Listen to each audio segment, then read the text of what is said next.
It is 6 a.m. in the Mile High City. Good morning, Denver, Colorado. You've tuned into the Jeff and Bill Show on 710 KNUS, Denver's talk leader.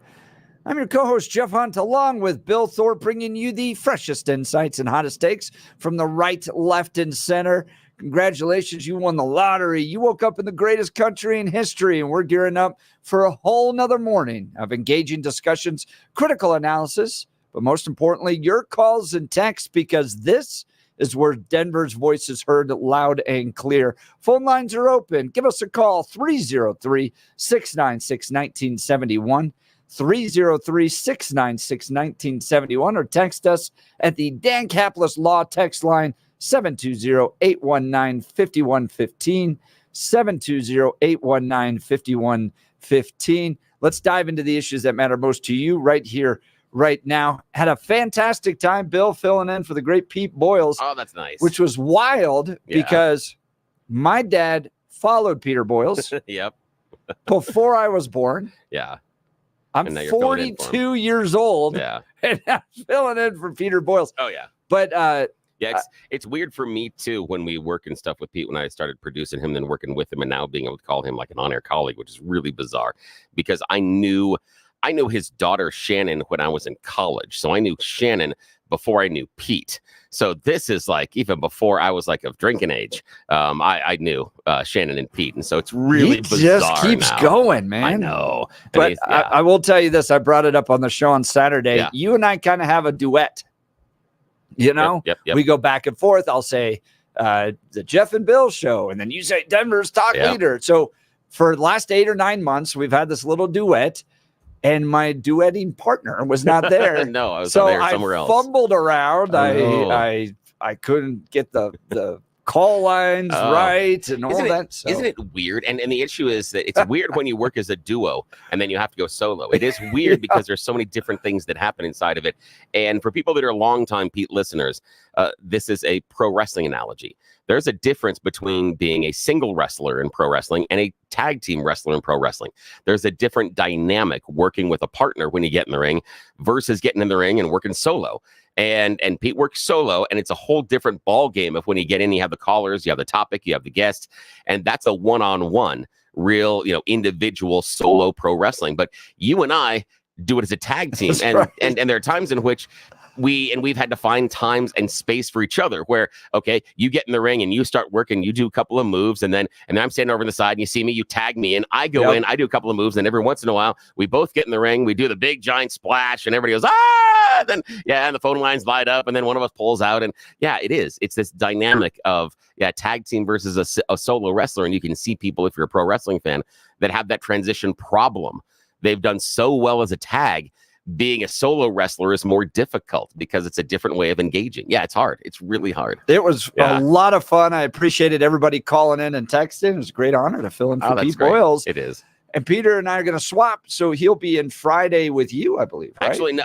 Is he doing his solo thing Friday? Again, we had a conversation about this afterwards, and I apologize I couldn't join you on Saturday. I was working the other job, and we talked about it on Friday, and Pete works solo. Again, you don't put the solo wrestler in a tag team. I thought maybe you guys might bring the band back because you produced him for a while. For a long time, but that's a different relationship. Yeah. And I don't want Pete to have to think that he has to find space for me on this show because my name's on the show. Gotcha. And that's a different dynamic. And it would be weird for Pete to come in and then for me to be silent the entire time again because my name's on the show. I have no problem doing that. It just would be weird. I just thought, the idea that he comes in and then I'm nowhere to be found, even though I'm sitting right behind the glass in my usual seat. So we decided I'm going to take that morning off, which is perfectly fine with me. so I'm okay with that one. Yeah, so I'm okay with that. So the Jeff and Bill Show go all the way through Thursday, and then Pete will be filling in for us on Friday. Which will be wonderful. That'll be a wonderful way to kick off the weekend for everybody. Absolutely. Cool. Yeah.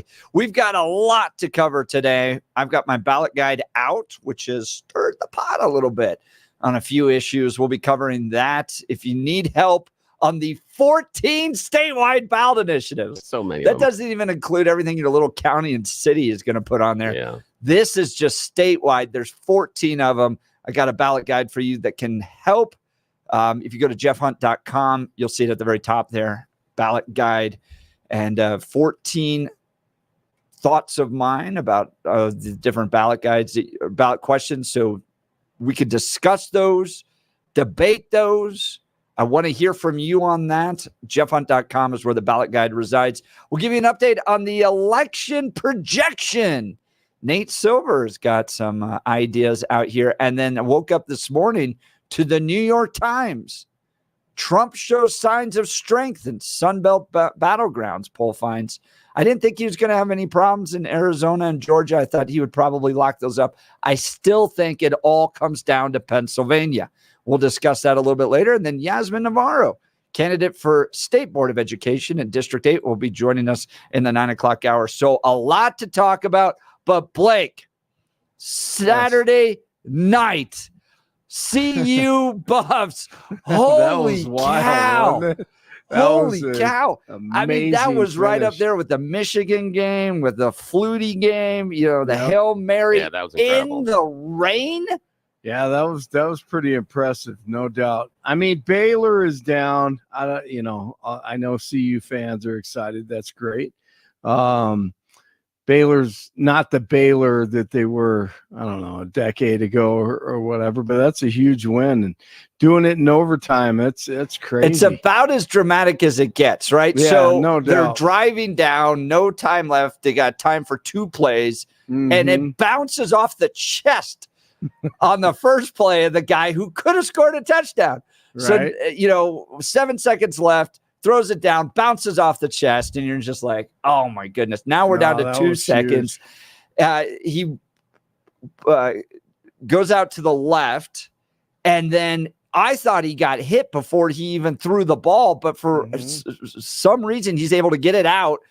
And then in the rain, in the end zone, down on his knees, he gets his elbows just underneath to be able to catch. And then they go into overtime, and Travis Hunter in overtime stopping the touchdown on the half yard, on like the quarter inch mark. Yeah, that he's a freak. There's no question about it.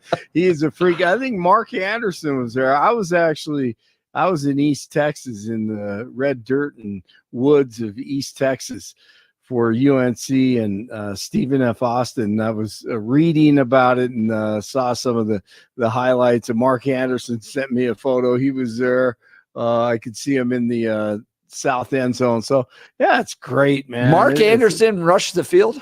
No, I don't think he rushed the field. But then again, I wouldn't put it past him. True. No, I saw. I think he was with one of his sons in the stands, and that was only the first of the huge, monumental sporting things that happened over the weekend. Of course, nobody else listening to the show will have watched Manchester City and Arsenal yesterday morning. Oh, what happened there? Because City and Arsenal are supposed to be the top 2 teams in the Premier League. Arsenal is the 4-time defending champ. City's the 4-time defending champ. Arsenal is chasing them. Arsenal should be the challenger. They are playing at the Etihad in Manchester City, and Arsenal goes up 2-1 in the first half. They're up 2-1 on Manchester City, the reigning champions. And then they get one of their players tossed. So the second half, they have to play with 10 men against the champions. What did he do? Here's the thing. Basically, it was kind of crap. He charged into someone behind him and hit him kind of hard. The problem was he did something stupid earlier in the match that is an automatic yellow card. So he set himself up. Leandro Trossard, French player, set himself up to be thrown off. So he got thrown off at the tail end of the first half. Second half, Arsenal has to basically what they call park the bus. You take all of your defenders and you put them between the penalty box lines and you just play in a block. Oh, I've seen that. Yeah. And so City is trying the entire time to break them open, the entire time. Nothing's working. And Arsenal is just defending their rear ends off. Not 1, not 2, not 5, but 8 minutes into extra time, off a volley, John Stones puts the ball in the back of the net for Manchester City, and they take a tie away from the game. He's got some. Yeah, so the idea is 40. He does. So 45 minutes plus of defending. That's all. Arsenal did not take a shot in the second half. 45 minutes of defending as hard as they possibly could, and they lose it at the end. It was incredible to watch. And again, it was what much time like, did this happen? They played at 9:30 in the morning our time. Yeah. So you were up watching it at 9:30. Buddy, I was up before that. The thing is, it You were reminded me. tailgating at 6:30. It reminded me of the CU game because it was that idea of CU was fighting back, and then it was tied, and they had to do something in order to get to overtime. And it was the same type of a thing where CU had to throw this long Hail Mary pass in order to even get to overtime. That's what Manchester City was doing, and they both scored, and they both were able to turn it around. So it was kind of cool. Yeah, that's awesome. And the Broncos played extremely well, man. Like we knew what we were doing. Heck? Holy crap. Wow. That was amazing. That was very impressive. Broncos look good. Then the Chiefs were, hugging in the end zone and not getting flagged for pass interference. So they were robbed. The Falcons were yesterday. Yeah, they were a little bit. Yeah. Yeah. There seems to be a deference to the Chiefs right now. Yeah, as far as when the Chiefs do it, it's okay. And we've seen that. You've seen that with when the Lakers do certain fouls. It's okay if the Lakers do the certain fouls. It's okay. We all know how that is. Yes, and it's okay if the Yankees spend all the money as much money as God to buy a team. That's okay too. We're all okay with that. That's right. Yeah, gotta keep the leagues going here. Got to.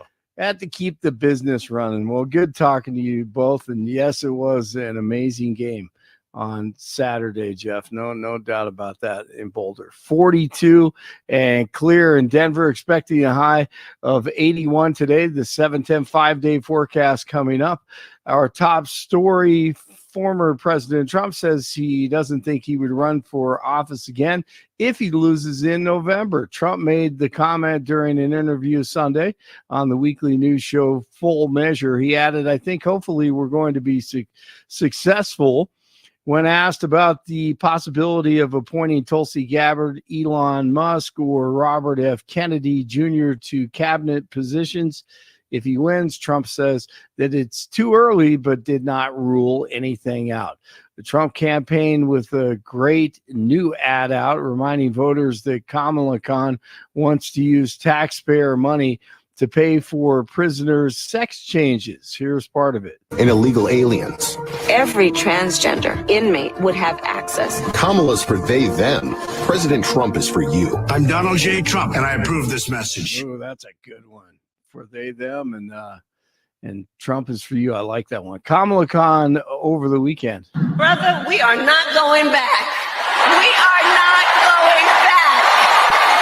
We are not going back. We will not go back. And it's great to be back in Madison.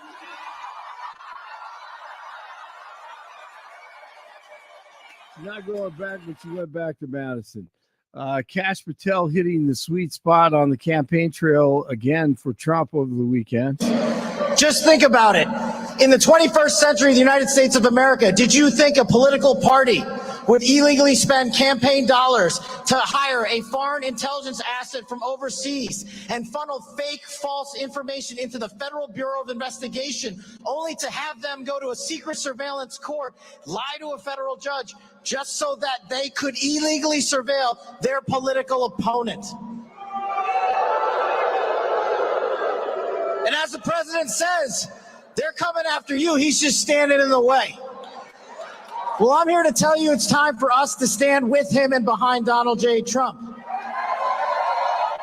The White House is working to de-escalate tensions between Israel and Hezbollah. Speaking on ABC's This Week, National Security Communications Advisor spokesman, my Lord, is that a long enough title? John Kirby, I think he's the one that sounds like a teenager, said it's in neither side's best interest to wage military attacks at this time. He also admitted there hasn't been any significant progress in arranging a ceasefire between Israel and Hamas. All Hamas has to do is surrender, and there won't be any fighting. That's not going to happen. Jurors are deciding if the man on trial was sane or insane when he gunned down 10 people at the King Soopers in Boulder 3 years ago. They began deliberations Friday after closing arguments. Prosecutors claim Ahmad Alissa planned the massacre, while the defense maintains he suffers from mental illness and didn't know right from wrong. Crews now have 90% of the Pearl fire contained, and all evacuations in Larimer County were lifted on Sunday. It sparked on private property near Red Feather Lakes and then quickly spread to Roosevelt National Forest, triggering a disaster emergency. Officials say people may still see smoke and flames, but that won't last too much longer. Drivers may notice more officers targeting speeders in or near school and construction zones. Colorado State Patrol is adding extra troopers and partnering with local agencies to do additional patrols. This is on top of its longest DUI crackdown, which runs until October 23rd. News brought to you by Lair Fireplace and Patio, Denver's premier source for everything fireplace, patio, and grills, locally owned and operated since 1954, online at lairfireplacepatio.com. Mayfield for the corner. It's intercepted. Intended for Evans. Taken out of the air by Brandon Jones, and he reverses field direction. Look out. Inside the 10 and down at the 9. 6 feet and 310 pounds. Forget it. McLaughlin dots the I behind Michael Burton. He takes the pitch towards the wide side of the field, and he's in trouble, but he got there. He got there inside the pylon with a beautiful deke. That was a great run. And Bo Nix, no interceptions, ran for a touchdown while the Broncos sacked Tampa Bay quarterback Baker Mayfield 7 times on the way to a 26-7 victory. Jaleel McLaughlin also ran for a touchdown, and Cortland Sutton had 68 yards receiving on the road again this week at the Jets. See you with that big overtime victory over Baylor. CSU defeats UTEP. UNC falls on the road in Nacogdoches to Stephen F. Austin. Hey, Blake, Yes. I was watching the CSU game. I had not seen those uniforms yet. See, I'm I'm not a big fan. Oh, the blue and You white ones love with that. the Colorado flag. Yeah, it's a not a big state fan. across it. No, Dude, I I don't like like it. that night. I got on and ordered me one. Did you? You I ordered didn't- yourself one? You don't like them? Here's why I don't like Yeah, it. tell Okay. me. Oh, it gets really specific. But I mean, I get the the state theme, and the flag with the C and the blue and the yellow and the red, but it's inconsistent. The font doesn't have they have a bad trim on the outside on the front. I don't like the C on the Colorado flag anyway. It's too rounded. That's always been a pet peeve of mine. So it doesn't look good on the helmet, in my opinion. But, it's fun to emphasize state. They don't have a trim on the state, but they have it on the numbers. The trim is wrong. And I'm like, CSU, they go back to their orange and green for the historic, purposes of their orange and green uniforms from the past. That's great. But I mean, when you go to the red and blue one week and then you're back to green and gold, I don't like that. I'm not a big fan of See, all that. I'm a soccer guy. I'm like, soccer teams have 3 uniforms. You have a Yes. home, away, and then you have a who knows what the hell. It's just go crazy. Your Yeah, third is alternate is a go crazy uniform, whatever you Is want to it? do. Oh yeah, no, doesn't matter. Colors don't matter, anything. My Newcastle team right now, their traditional colors are black and white. Our away uniform this year Yeah. is maroon and dark blue What? because soccer don't give a damn. And it's great. They sure don't. It is fantastic. It is wonderful. NFL yuck. needs to really lean into this because it gives so much creativity, and also it makes people buy uniforms a lot. Yeah, A that's lot. what it's all Yeah, about. 'cause just like our friend Jeff Hunt did. He saw Jeff- that just uniform. like Dude, Jeff I Hunt. love that color. Yeah. I was like, Yeah. my give kids, me one of them. kids love it. Yeah, my kids love All right, it. another Not a big question fan. for you. Yeah.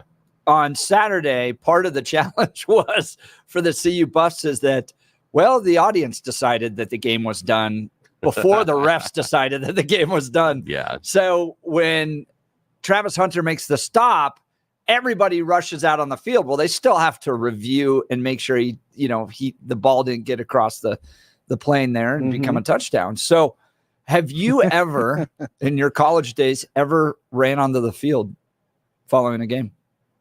I never have. No, but I was in one CU CSU game. I was right in the middle when CSU, it was crazy. CSU, I think, defeated CU at Mile High.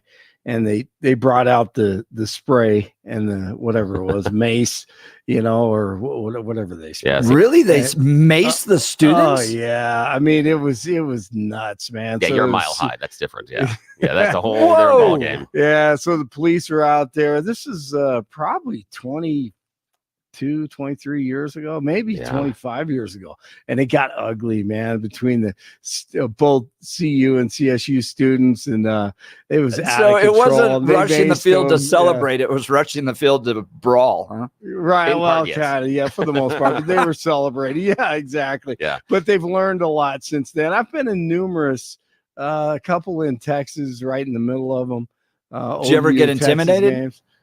No. You I weren't. You mean, didn't fear for your safety or anything. No, Just only kids when having fun. the goalposts come down. Now, see, that's my experience because I was never part of the student crowd that rushed the field, but I worked security when the field was rushed at CU one time. Oh man. And yeah. the rule they have for when you're working security is don't stop the kids. There are too many of them. There's nothing you're gonna be able to do. If they're gonna rush the Right. field, let them rush the field.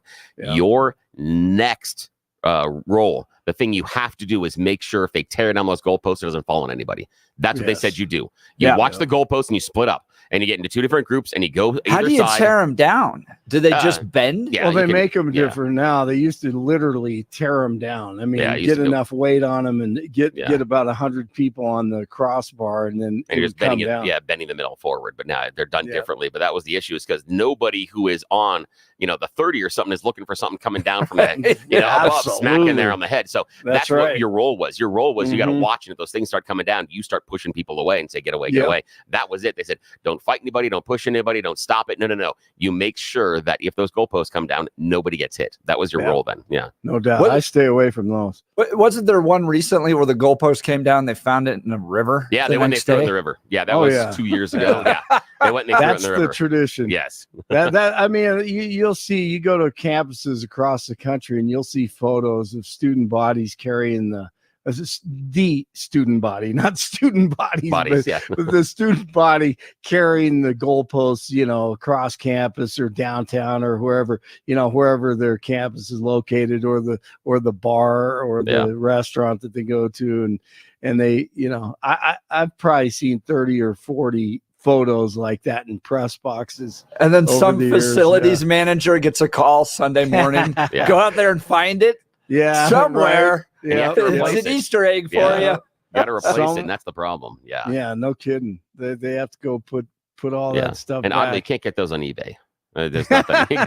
It's more difficult to get than that. And they're expensive, really But- expensive. But they do make them a little safer though, for precautionary, where the crossbar meets the bend in the goalpost. So they kind of prepare for these situations. Yes. Where- So Yeah, students drinking a lot, then go do dumb things. Yep, they've kind of figured Right. this out. Exactly. All right. I love it. College football is back. It's awesome. I love hearing Jeff talk about it. 39 in Parker, 38 in Arvada, 42 in Denver. Jeff and Bill continue on this Monday. Blake Olson, News Talk 710 KNUS. Fall is officially here, and some very pleasant early autumn weather will be found here in Denver and along the Front Range this week. Enjoy it. Head up to the high country. Check out those changing fall colors. Mostly sunny. 70s to low 80s today. Mid to upper 70s Tuesday. 70s and 80s Wednesday through Friday. Nights will be 40s and 50s. Weather sponsored by branchplanning.com. Secure your future retirement with a reliable income stream. Annuities can provide guaranteed payments, giving you peace of mind. Get your complimentary review at branchplanning.com or call 303-219-0088. Meteorologist Don Day in the 710 KNUS Weather Center.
Welcome back to the Jeff and Bill Show. So sometimes endorsements come out and you go, well, stop. Maybe I don't really want that endorsement. I don't need you to come out and support me. It would have been better if you just kind of kept quiet. That happened, I think it was at 16 or 20 when David Duke comes out and supports Donald Trump. And you're like, that doesn't help me. Doesn't help anything. Yeah. Kamala Harris got an endorsement over the weekend, and maybe it would have just been better if they never said anything at all. The IRS, the union that represents the IRS employees, which is the National Treasury Employees Union, has endorsed Kamala Harris for president of the United States. They write, they announced their decision after extensive research into the candidates' records regarding the federal workforce and consultation with NTEU members and chapters leaders across the country. When it comes to treating federal employees with respect, valuing their service, and investing in their work, Kamala Harris is the clear choice for the IRS agents. She shares our values, and our commitment, to making sure that the federal government works for all Americans. She's been a strong advocate for the issues that matter most to federal employees: fair pay, paid family leave, adequate agency funding, and staffing, and robust collective bargaining rights. You don't see her touting it. No, and she won't. And it is, you're right, it is awkward. But it is a union endorsement, which does help. And that's why I feel it's because the Teamsters demurred is why you're getting these other unions coming out. And even, tons and tons of Teamsters have their local chapters have endorsed Kamala because, again, it's unions. And famously in the last 30 days, Trump applauded Elon Musk and how he treats unions, that he just goes in and fires them all, which is going to be interesting. So I'm just saying that when the Teamsters, if they do go on strike and Donald Trump's in the president's office, he's going to fire all of them and say, not a problem with that. There's a shift happening. There's an issue. And so part of the shift, and we didn't cover this last week, we just ran out of time on this, but the Teamsters went out and polled their members. Yeah. And found that the leadership, and you and I talked about this, the leadership they're in the Democrat camp. The people on the ground, though, that work in the unions polled in favor of Donald Trump. That's part of the reason why there was the no endorsement, which hadn't happened since 96? And I think it was 54% of the rank and file inside the Teamsters preferred Donald Trump. And again, that's fine. They can do that. Just don't complain when you get fired for going on strike. That's what you're asking for. So if that's what you want, if you want a guy that doesn't support all the things that the union has come to represent and gained you in your life, fine, go right ahead. You can vote for that. But when and if you go on strike, don't complain you don't get support from the Donald Trump Oval Office. Don't complain that Donald Trump advocates for your employer to blanket fire all of you.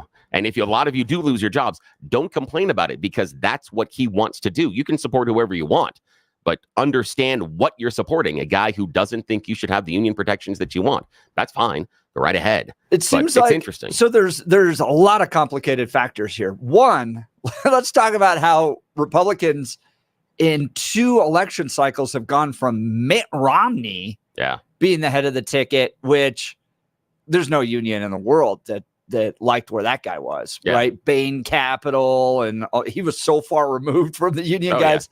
To a personality shift at the top of the ticket to where union members, at least with the Teamsters, in a majority, not a big one, but a majority, support Donald Trump. And I think it comes in part to his personality.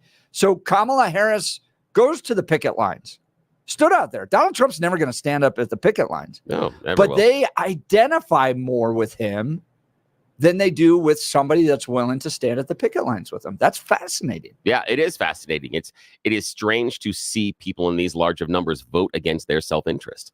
Because I don't know if they are. Oh, yeah, they are. I don't know if they are.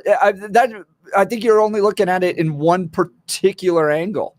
Going, okay, they're not going to walk at the picket lines. He may philosophically side more with the business leadership and business ownership. But when it comes to the actual, direction of the pocketbook economy, I'm not talking the stock market and all that stuff, but inflationary issues, interest rates, the challenge it is to own a home, illegal immigration, all those things that a blue collar worker cares about, they're going more with Donald Trump. So I'm not sure it's totally not in their self-interest. The idea being, though, the average worker makes more than the average, the other person that's not part of a union. So if they would like to have less wages, if they would like to have less job protections, if they would like to have less constraints on their employment possibilities inside the job, yeah, go right ahead. That's fine. If they want to take away their union rights, go right ahead. Yes. If the Teamsters want to non-unionize large shops, go right ahead. I mean, remember that during the last big strike, when Joe Biden and Kamala Harris went out there with everybody else, Donald Trump held a rally at a non-union shop. Again, the Teamsters are free to go and support whoever they want, but don't be surprised when you lose your union protections. That's fine. It's go right ahead. Any one of them is free to leave their union job and go work for any other manufacturer, choose a non-union shop any day of the week. And if that's what the majority of the Teamsters union wants, if they want to dissolve, go right ahead. You are free to. Just don't complain if a Donald Trump White House doesn't support your right to organize and strike. That's it. Just be well aware of what you want to do. As long as you agree with that, that's fine. Go right ahead. Vote against your self-interest all that you want. So that's where you and I think, disagree on this. I think they are voting in their best self-interest. I think they see a better future with Donald Trump than they do with Kamala Harris, and that's why they identify better with him. But give us a call. I'd like to hear from you. 303-696-1971. 303-696-1971, or text us on the Dan Caplis Law text line, 720-819-5115, 720-819-5115. Some good text messages coming in here. With the IRS endorsement, the complete dark side is endorsing Harris. That's from Iggy. Jay from Louisville. Jeff, have you ever met an IRS agent? They only go after people who do shady things in business and literally flee the country and abandon their families. I know because I once dated an agent. They do good. I think they target more kind of middle-class people. They try to go after the rich, but the rich are the ones ability to have the ability to hire accountants and attorneys and fight this stuff. So I think, and I've seen studies, that a majority of the IRS are going after middle-class folks. I don't know. Is it so good that Kamala Harris got that endorsement from the IRS? I'd love to hear from you. Look, if you are a homeowner who is considering selling your home, let Gay Ribble and the Empower Home team use their database of over 13,700 ready buyers to get your home sold for top dollar. Many real estate agents make promises, but very few have the proof to back it up. The Empower Home team has review after review from families they have served that back up what they say. They net their sellers 6.1% more money on average, getting their sellers $30,500 more in their pocket. No matter who wins the election, no matter what kind of market we're in, the Empower Home team brings the experience and track record to help you navigate your home sale and get you top dollar. If your home doesn't sell, Gay Ribble will buy it, and that's her guarantee to you. Reach out to my friends and realtors, Gay Ribble and the Empower Home team of Keller Williams today. Call 833-301-SOLD, 833-301-SOLD, or go to gayhasthebuyers.com. That's GAYE hasthebuyers.com. We'll get to your calls and texts. You're listening to the Jeff and Bill Show. News Talk 710 KNUS. At this hour, I'm Christina Weil in Dallas, and here are your top stories. Officials in Oklahoma have just announced that they've removed more than 453,000 ineligible names from the voter rolls, including more than 97,000 dead people and almost 15,000 duplicate registrations that somehow made it into the system. In addition, 195,000 voters were removed whose address couldn't be verified, and another 144,000 who moved out of the state. Officials say they purge their voter rolls every month. We do have to cross several points when we're trying to make that match. We have to make sure that the names match significantly, that the date of birth matches. If we do have any type of other identifying information, we do have to make sure that we can make a positive match. Speaker of the House Mike Johnson talking the funding bill and election integrity on Saturday's edition of This Week on the Hill, saying they are going back to the drawing board to make sure that the government gets funded and our elections are secure. We tried to get it over the line and we fell a little bit short. So having fallen short of the goal line on that is very disappointing, but we go back to the playbook to draw up the next play. We'll be working on it throughout the remainder of the weekend, and we'll have something on the floor next week to make sure that we get the job done. The day after Speaker Johnson's appearance on This Week on the Hill, a funding agreement was reached that will fund the government through December 20th. The bill includes $231 million for the U.S. Secret Service. In Dallas, Christina Owayo, Salem News Channel.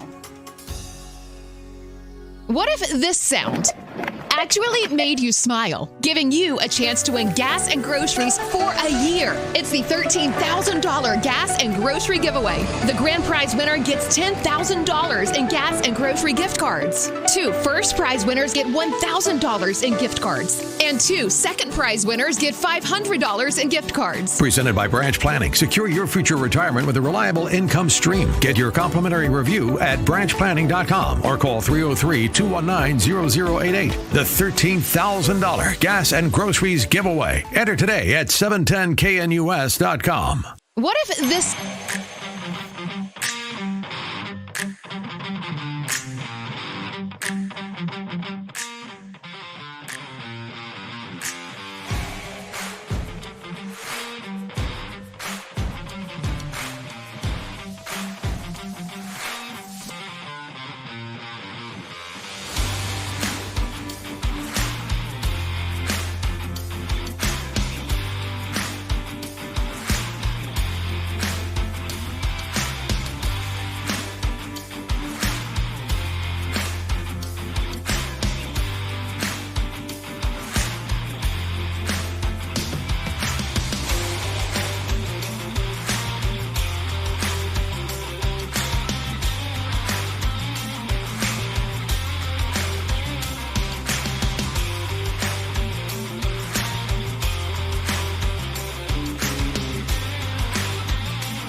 Billy, we kicked over the hornet's nest this morning. Yes, we did. On a Monday. 8913 texting. I'm an accountant. The IRS only does good? Question mark. What world do you live on? They use their position to threaten people every day. And then Jay from Louisville. Even if they go after the middle class more, I'd like to see some data supporting that claim. Something Jeff always omits. Where else do you want the federal government to raise money? If tax cuts and little tax enforcement, what's the plan? So, Jay, during the break, I went and took a look. This was an article from Yahoo Finance in April of this year. Middle-class earners are the most targeted group for IRS audits. If you thought President Joe Biden's mandate that the Internal Revenue Service audit more ultra-wealthy and fewer middle-class filers is in full swing, guess again. In fact, 63% of new audits as of summer 2023 targeted taxpayers with income of less than $200,000, according to the figures compiled by the Wall Street Journal's editorial board, which then dubbed the $200,000 man the IRS's most wanted. Yeah, and because they don't have the ability to go after the people that make lots of money. Because the fight's way bigger. Yeah, the fight's way bigger. It takes more time, takes more effort, and it is so much easier to get the low-hanging fruit.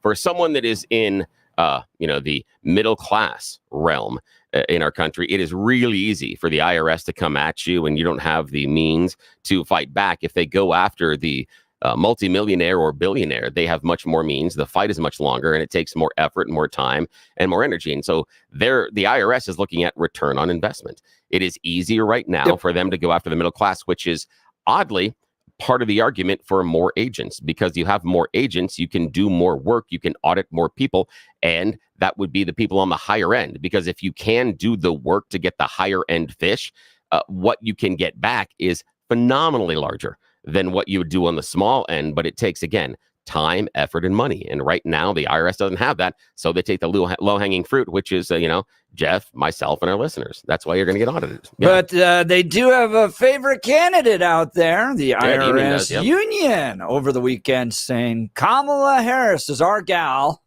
And I bet the Harris campaign, I could just see the staffer I'm sure watching that come across their desk and go, well, yeah, this is not one they're not going to retweet this one. This one doesn't help. This one doesn't help. We're not going to put a press release out on this one. We'll just let it go. No. But if you think that the multimillionaires and multi-billionaires should be able to use the tax loopholes and their legal representation to pay as little tax as possible and then have the IRS go after us, okay, then you can make that choice and say the union is wrong on this one. That's fine. Flat tax, baby. That's what. That won't work at all, but that's okay. Flat tax. We'll get into that at another time.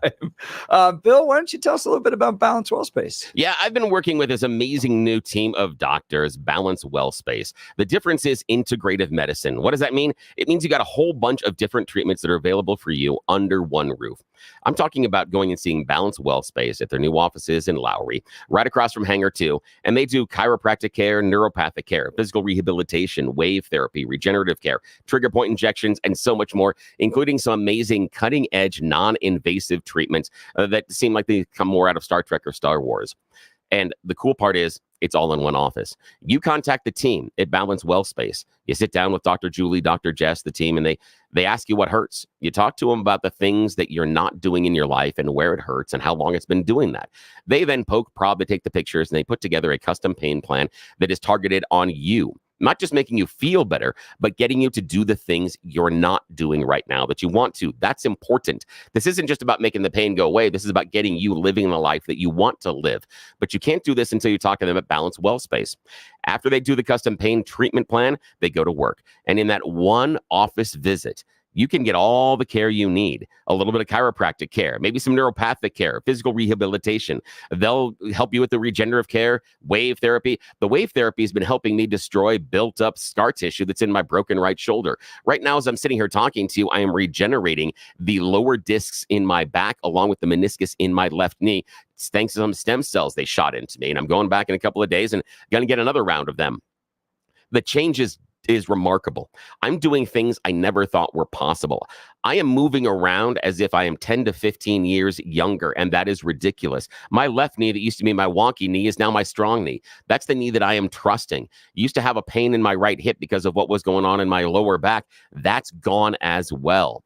I'm slowly seeing all of the pain I was living in my through in my life disappear. It's all slowly being peeled back because of the amazing work at Balance WellSpace. I want them to be able to make this change in your life as well, but they can't unless you talk to them. Brand new offices in Lowry, right across from Hangar 2, plenty of parking. Contact them at Balance WellSpace. BalanceWellSpace.com, BalanceWellSpace.com.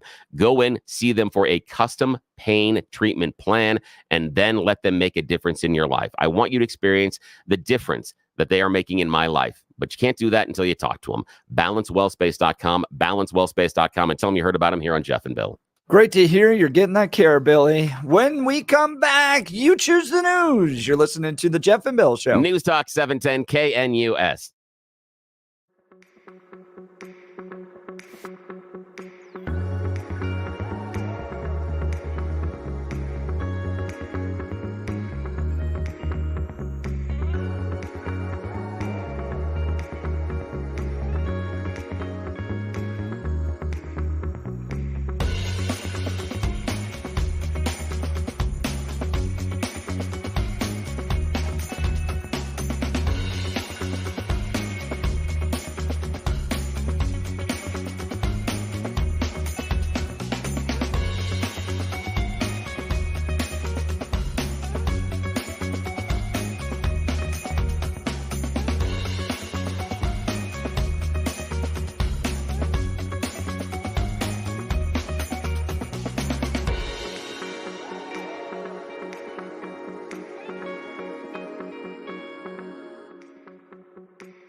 All right, it's Monday morning. We need to lift your spirits a little bit with Billy's You Choose the News. Yes, it is that time of the morning where we get to make questionable decisions. It is something we call You Choose the News, everybody's favorite fake radio news game show. I spent mere moments this morning scouring the interwebs to find these stories I have in my hand and gave them even more ridiculous headlines so that we can play this fake radio news game show. Why?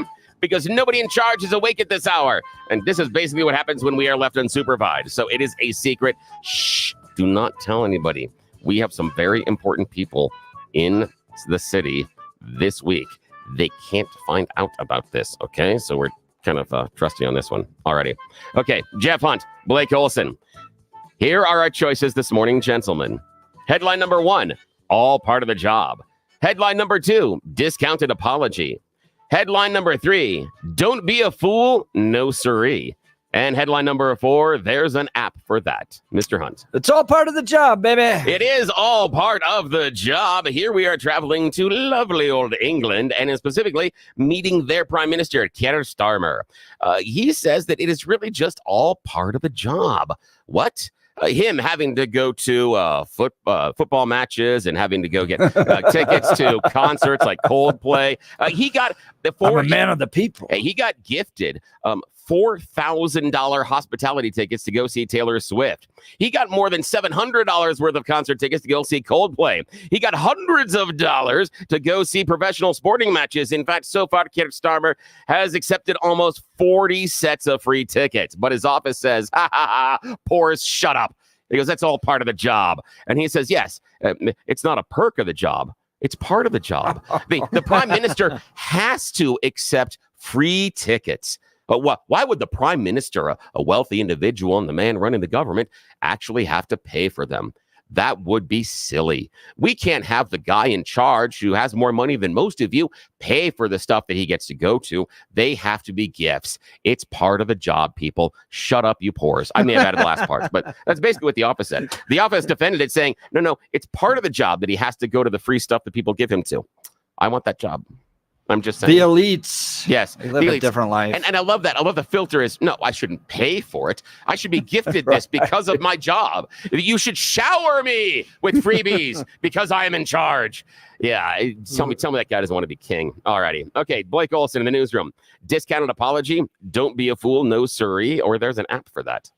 Let's go with there's an app for that. There is an app for that. Microsoft has announced recently, get ready, you have another app that is going to control all other apps. Yes, one app to rule them all. They've announced they are dropping a brand new Windows app to control your Windows apps. Yes, it's an app to control the apps. A meeting for a meeting. Yes, this is stupid. Well, what they're doing is they're replacing the Microsoft Remote Desktop app and calling it the Windows app and making it control the other apps. So now you need to download an app to control your other apps. And then, they're just going to get an app to control the app that's controlling the apps. It's like when we create an oversight committee. Exactly. That provides oversight. And then who provides oversight to the oversight committee? The oversight committee. Yes, that's exactly it. And this is the reason why we can't have nice things. I still love the idea that we're just going to create an app to control the apps. Can I just use the app to do it? To rule them all. Exactly. They get paid for this. I know. People are getting paid for the stupidity. Oh, man. Oddly enough, we get paid for this stupidity as well. So we should keep our mouth quiet. All righty, Jeff Hunt, your final choice this morning. Discounted apology or don't be a fool, no siree. Don't be a fool. Yes, don't be a fool, no siree. Here's how you live to 103. Those Disney fans may recognize that quote from Jiminy Cricket. And there's a brand new way to get a better night's sleep. Strengthen your hair, have better looking skin, and improve your performance in the bedroom. And, well, you're going to have to catch it because it's probably lurking in your own backyard. What could it possibly be? Grasshoppers. A new study from the science hippies shows that grasshoppers are a great natural way to have you get better sleep, strengthen your hair and skin, and also improve your libido. They studied a group of rats. Some were given crushed grasshoppers, some crushed fish, some crushed protein. The rats that ate the crushed grasshoppers, more love making, more sleep, will use and any better excuse hair to get you to eat bugs. I know. It's so It is weird. crazy. All I know. right, my ballot guide's coming up. You got 14 questions on your ballot. You're listening to the Jeff and Bill Show. Denver's talk leader, News Talk 710, KNUS.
It is 7 a.m. in the Mile High Saturday on this Monday, September 23rd. Good morning, Denver, Colorado. You've tuned into the Jeff and Bill Show on 710 KNUS. I'm your co-host, Jeff Hunt, along with Billy Thorpe, bringing you the freshest insights and hottest takes from the right, left, and center. It's a beautiful day in the greatest country in history, and we're gearing up for a whole nother morning of engaging discussions, critical analysis, but most importantly, your calls and texts, because this is where Denver's voice is heard loud and clear.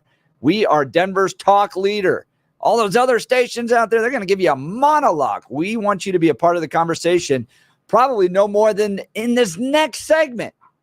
I have sat down and through deep analysis and stargazing have come up with my opinions on the 14 different ballot initiatives that you will face on your statewide ballot. Now, that doesn't include your city ballot and your county ballot and all that other stuff. But on the statewide ballot, I've got the answers to lead Colorado into prosperity forevermore. Now, some of these are just crazy lib things that don't need to pass. So we'll get into that in just a second. Grab your coffee, Denver. Let's dive into the issues that matter most to you right here, right now. Phone lines are open, 303-696-1971, 303-696-1971. Text us on the Dan Caplis Law text line, 720-819-5115, 720-819-5115. Let's check in on news and comment with Blake Olson. Good morning, Blake. Hey, good morning, Jeff and Billy. 42 and clear in Denver, expecting a high of 81 today. The 7-10 5-day forecast coming up. Our top story, the annual United Nations General Assembly in New York, is underway. President Biden will address the General Assembly on Tuesday. Vice President Harris will meet with Ukrainian President Zelensky and other world leaders and dictators, but is not scheduled to attend the UN gathering of leftists, Marxists, and communists. I used to work at the United Nations, actually. You did? I did. I represented persecuted Christians. Let me tell you what the United Nations is one of the most disgusting organizations in the world. Absolutely. Okay. So you have major countries that make up the Security Council, China, Russia, United States, all that stuff. But when it comes to a lot of these floor votes, it's one country, one vote. Okay. There's a majority of Muslim countries in this world. Yep. If you just pull them all together, they make up the biggest number. So they get to just control the floor. And what it is, I'm not kidding you, from 8 a.m. to 8 p.m. every single day, especially in Geneva, the UN Human Rights Council, okay? It is an 8-hour anti-Semitic screed day after day after day. I would sit there and watch North Korea get up with Iran and just rail against Israel. God. You're sitting there going, what the hell are we spending the money on here? Right. Waste. We're just sitting here. We're going to spend. And guess what we're going to do tomorrow? Yes. We're going to give another speech about how much we hate Israel. It is amazing. Worthless.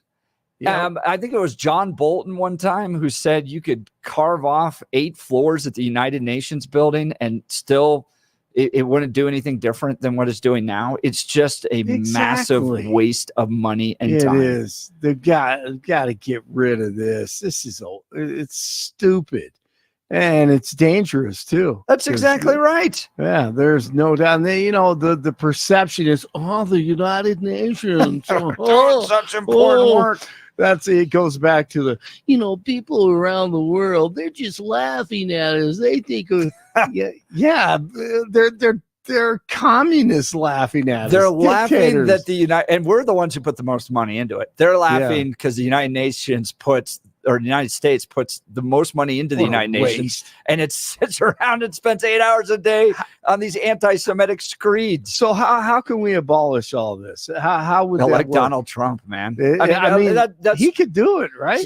That's the type of mindset you need to have. The Elon Musk, Donald Trump, that coalition that's being built is so appealing because all you're going to get with Kamala Harris back in is this global one world, spend all the money, pour all the money in the United States. If the UN just had more money, then there'd be more world peace. Baloney. It's full of hateful people. Particularly Sexist. particularly at Israel, and we pay for it, and it's just frustrating. No doubt. Sexist, bigots, racist, everything. Anti-Semites, as you said. Former President Trump says he will attend the Alabama-Georgia game this Saturday in Tuscaloosa. Trump's Secret Service team will be on high alert after 2 failed assassination attempts in the recent months. Fans are encouraged to arrive at Bryant-Denny Stadium. That's Keith Jackson. That's my attempt. Extra early this Saturday for the highly anticipated SEC game. Prosecutors are expected to argue the man accused of wanting to shoot former President Trump would be held in custody while awaiting trial. Ryan Wesley Routh is expected in court today for a detention hearing. The 58-year-old man is facing multiple charges, including possession of a firearm by a convicted felon. Who is he working with? That's what I want to know. Jurors are deciding if the man on trial was sane or insane when he gunned down 10 people at the King Soopers in Boulder 3 years ago. They began deliberations Friday after closing arguments. Prosecutors claim Amadalissa planned the massacre, while the defense maintains he suffers from mental illness and didn't know right from wrong. Over the weekend, even mainstream media admitting some issues with the Harris campaign. Rick Klein. 30-plus point advantage for Joe Biden in the exit polls among Latino voters from 4 years ago. Hillary Clinton won Latino voters by 40 points. And of course, she still lost the presidency. So there's some real ground to make up across demographics, but particularly with Latino voters. Kamala Harris has some issues that she's got to attend to. Now, Jeff talked about the IRS Union endorsing Kamala Khan. And this dude took the words out of my mouth. Well, guys, I was going to vote for Trump, and then I saw that the IRS Union endorsed Kamala. That really pushed me over the edge, and now I think I'm going to side with the people that robbed me blind and vote for Kamala. These idiots. Why did they even post this? They should have thrown this so far under the rug. Yeah, vote for the people that the tax collectors are voting for, bro. No thanks. That is brilliant. Isn't that great, man? I mean, since Farley isn't alive, I got to find out this guy's name. But he's taking his place. Oh, my God. He's exactly right. Yes, who sat there and went, well, that'll do it for me? Well, right. And did any of the other IRS agents need to hear from the union to go, oh, that's who I'm going to vote for? Exactly. Oh, my goodness. The Trump campaign with a great ad out reminding voters that Kamala Khan wants to use taxpayer money. Hey, here's a good idea to pay for prisoners' sex changes or transitions or whatever you want to call it. So we've talked about this numerous times in the past month. Here's a portion of that ad. And illegal aliens. Every transgender inmate would have access. Kamala's for they, them. President Trump is for you. I'm Donald J. Trump, and I approve this message. That is a great line. She is for they, them. Amen. And he is for you. Crews now have 90% of the Pearl fire contained, and all evacuations in Larimer County were lifted on Sunday. It sparked on a private property near Red Feather Lakes and quickly spread to Roosevelt National Forest, triggering a disaster emergency. Officials say people may still see smoke and flames, but that won't last too much longer. All right, the Broncos, they win at 26-7 on Sunday. Man, look great. And Bo Nix. It's goal to go, so they got to get it in there somehow. Aiden Alton lost the ball, and it's picked up by Brandon Jones. And Evans is going to catch him He didn't lose the ball. He got hit hard. The Broncos defense did a great job. They looked really good on Sunday. They also sacked quarterback Baker Mayfield 7 times. Once again, 26-7 victory. CU with that dramatic victory over the weekend, and CSU beats UTEP, trying to get back on track. The Broncos, by the way, on the road this week at the Jets. 39 in Highlands Ranch, 41 in Aurora, 42 in Denver. Jeff and Bill continue on this Monday. Blake Olson, News Talk 710 KNUS. Fall is officially here, and some very pleasant early autumn weather will be found here in Denver and along the Front Range this week. Enjoy it. Head up to the high country. Check out those changing fall colors. Mostly sunny. 70s to low 80s today, mid to upper 70s Tuesday, 70s and 80s Wednesday through Friday. Nights will be 40s and 50s. Weather sponsored by branchplanning.com. Secure your future retirement with a reliable income stream. Annuities can provide guaranteed payments, giving you peace of mind. Get your complimentary review at branchplanning.com or call 303-219-0088. Meteorologist Don Day in the 710 KNUS Weather Center.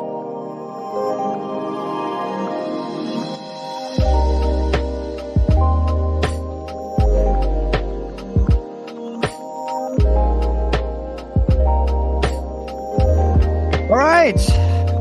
We are just a few weeks away from that ballot showing up in your mailbox.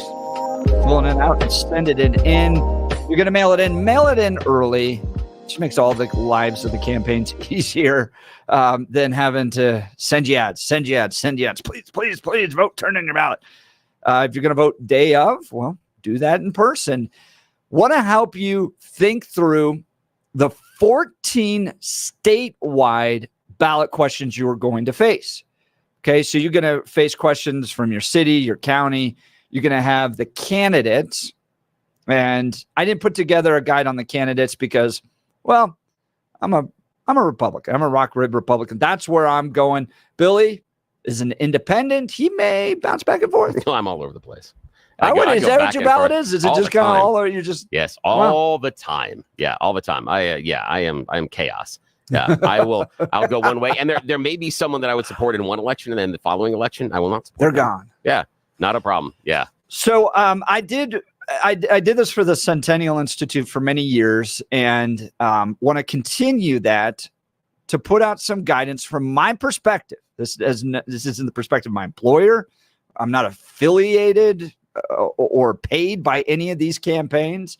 My wife does sit on the board of Pro-Life Colorado, but I wanted to put this together from my perspective to help you on these ballot initiatives. You're welcome to disagree. Give me a call, 303-696-1971. And these are not, or text us on. Yeah, and these are not my opinions. These are Jeff put this together, etc. Because no one would pay me for it. So I sent out lots of emails. There were text messages. There were Twitters, and no one was willing to pay me to endorse them. So I was like, fine. No payments on my side either. But I will just withhold all of my support. All right. So I don't think it's working, but that's my plan. Let's start with Amendment 79. This will create a right to abortion in the state constitution and repeal constitutional provisions banning the use of public funds for abortion. This is one that I think absolutely has to fail. It has to get to 55% in order to succeed. I'm opposed to it. And even if you're pro-choice, you should be opposed to Amendment 79, because do you believe that taxpayers should be paying for other people's abortions? Is that right in the state of Colorado, that we're going to take folks' tax dollars, money that belongs to them, we're going to put it into funds that would fund people's abortions? This is where I think Coloradans could break on this, because while we're socially libertarian, right? We're a very socially libertarian state. You want a doctor-assisted suicide? We got it. You want pot? We got it. You want to have abortion at any point, anytime, for whatever reason? Colorado's already got it. But do we want to make other people pay for it? That's where I think Coloradans could have a hiccup on this. Secondly, it would prevent any future bans that Colorado may want to implement. We may go, okay, late-term abortion, We're not comfortable with that. If the baby can live outside the womb, or even, abortion bans at 38, 39 weeks, like a week, 10 days before it's going to be born, killing the baby, you wouldn't be able to put those types of restrictions into law if this passes. And then third, it likely repeals the parental notification requirements for abortions getting minors, or minors getting abortions. Abortions getting minors. Minors getting abortions. So in light of all that, even if you're pro-choice, even if you're independent or moderate on the abortion issue, you can go, Colorado already has totally unrestricted abortions. Constitutionalizing it with the power that Amendment 79 has really takes away common sense restrictions you may want to put on it. So Amendment 79. Any comment on that, Bill? Yeah, we can move on to 80. I am mostly, I really dislike planting things into our Constitution because it makes it more difficult to change them later. I figure it's a good idea. It should be done legislatively, because then as things change, we can go back and it allows course correction. And so I naturally push back against any and all state constitutional amendments. I just dislike them pro forma. This one worries me because of the taxpayer funding. I'm curious about removing parental notification, how they would get around that, because it would be a medical procedure on a minor. So I'm curious about how that would work, as to whether or not, but of course it would be adjudicated, and there will be a lot of lawyers who will be getting lots and lots of money based on that. So it'll be a lawyer jobs program for that one. Yep. The other one, and again, because, preventing future restrictions in case you want to change something later on, that's why I dislike it. It's the taxpayer funding, and I dislike the idea of constitutional amendment. But this, for me, is going to come down based on who I think is going to win if I had to handicap it, messaging. Because the messaging on the pro side is going to be they're going to try for a national abortion ban. That's what they want. That's what the pro-life side wants. And this is the only way to prevent that from happening, is what the argument's going to be. And can the people that oppose it be able to thread the needle well enough to say it shouldn't be an amendment and we don't need taxpayer funding abortions? I think that is the strongest argument on that one. But can they make it stick? It is so much easier to message they're going to take away your right to abortion than message they're going to put taxpayer funding behind abortions. Yep. It's so much easier to do the previous and one rather than the latter. They got way more money. I will tell you this with certainty, because you don't get more into the pro-life movement than our family does. My wife does this for a living. The pro-choice side cares a lot more about abortion than the pro-life side cares about life. Yes, I would agree. They put the amount of money they put in, the passion behind it, all that stuff. This is going to be 100-1 on the spending side. Yeah, it will be. And part of the problem that we're going to have is going to be, just the Dobbs decision in Roe versus Wade, because there is going to be there are going to be individuals out there that are going to vote on this that have already made up their mind based on their opinions of Roe versus Wade and Dobbs. And what I mean by that is someone that believes they should have the ability to choose, and they thought that Roe versus Wade is right, is much more likely to vote for this constitutional amendment, regardless of the taxpayer funding, even if they disagree with the taxpayer funding. And that is going to be a mental hurdle that the supporters of this, or the opponents of this, are going to have to go after. They're going to have to get over the top of that. And that is going to be difficult to do, because you're going to have to persuade that person that may already have one foot in the camp of the amendment that maybe the funding is not what you want. And again, that's a lower level conversation rather than the very easy, we're going to codify abortion into the Constitution so they can never take it away from you. That is a really easy, digestible message. So this one's going to be very, very hard for the opponents, but I'm probably going to end up voting against it. But we'll see what happens. If you want my ballot guide, go to jeffhunt.com. It's there at the very top along the menu there. You'll see ballot guide, or you can go to x.com/jeffhunt. I'll have it there. Billy, an amendment to the Constitution I would support. Yes. And this one was interesting over the weekend. Yeah. Amendment 80, provide a constitutional right to school choice, including neighborhood schools, charter schools, private schools, homeschools, open enrollment options, and future innovations in education. I am a total supporter of this.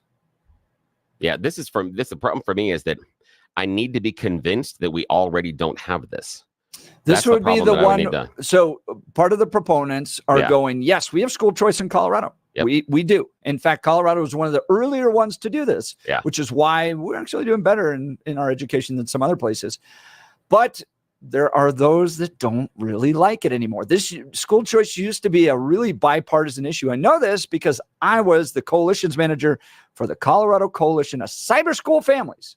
So all the families that wanted to choose online charter schools for their kids. Maybe their kids don't do well in public brick and mortar schools. Maybe their kids are athletes and travel a lot and they want to do online charter schools, stuff like that. I represented them for a number of years, and it was a bipartisan thing. I handed John Hickenlooper a little Golden Apple Award for being school choice proponent as the governor. But what you're seeing is particularly the Democrats going, we don't like the school choice thing anymore, and moving away from it. So the proponents are going, we need to solidify it in the Constitution. Yeah. And again, I push back on putting it inside the Constitution. I think that if the temperature inside the electorate changes, the electorate needs to be given the ability to change that. And so my idea is if school choice it works so well, then you make the case for it. We don't codify it inside of the Constitution. That's for me. That is just, I really have this issue about the fact that we're going to throw things into the Constitution because we're afraid people are going to come back and change them later. And that's a fair critique, because our Constitution in Colorado is ridiculous. Is way longer than the one we have for the federal government. And the other part for me that I worry about with this one is the inclusion of the statement about private schools.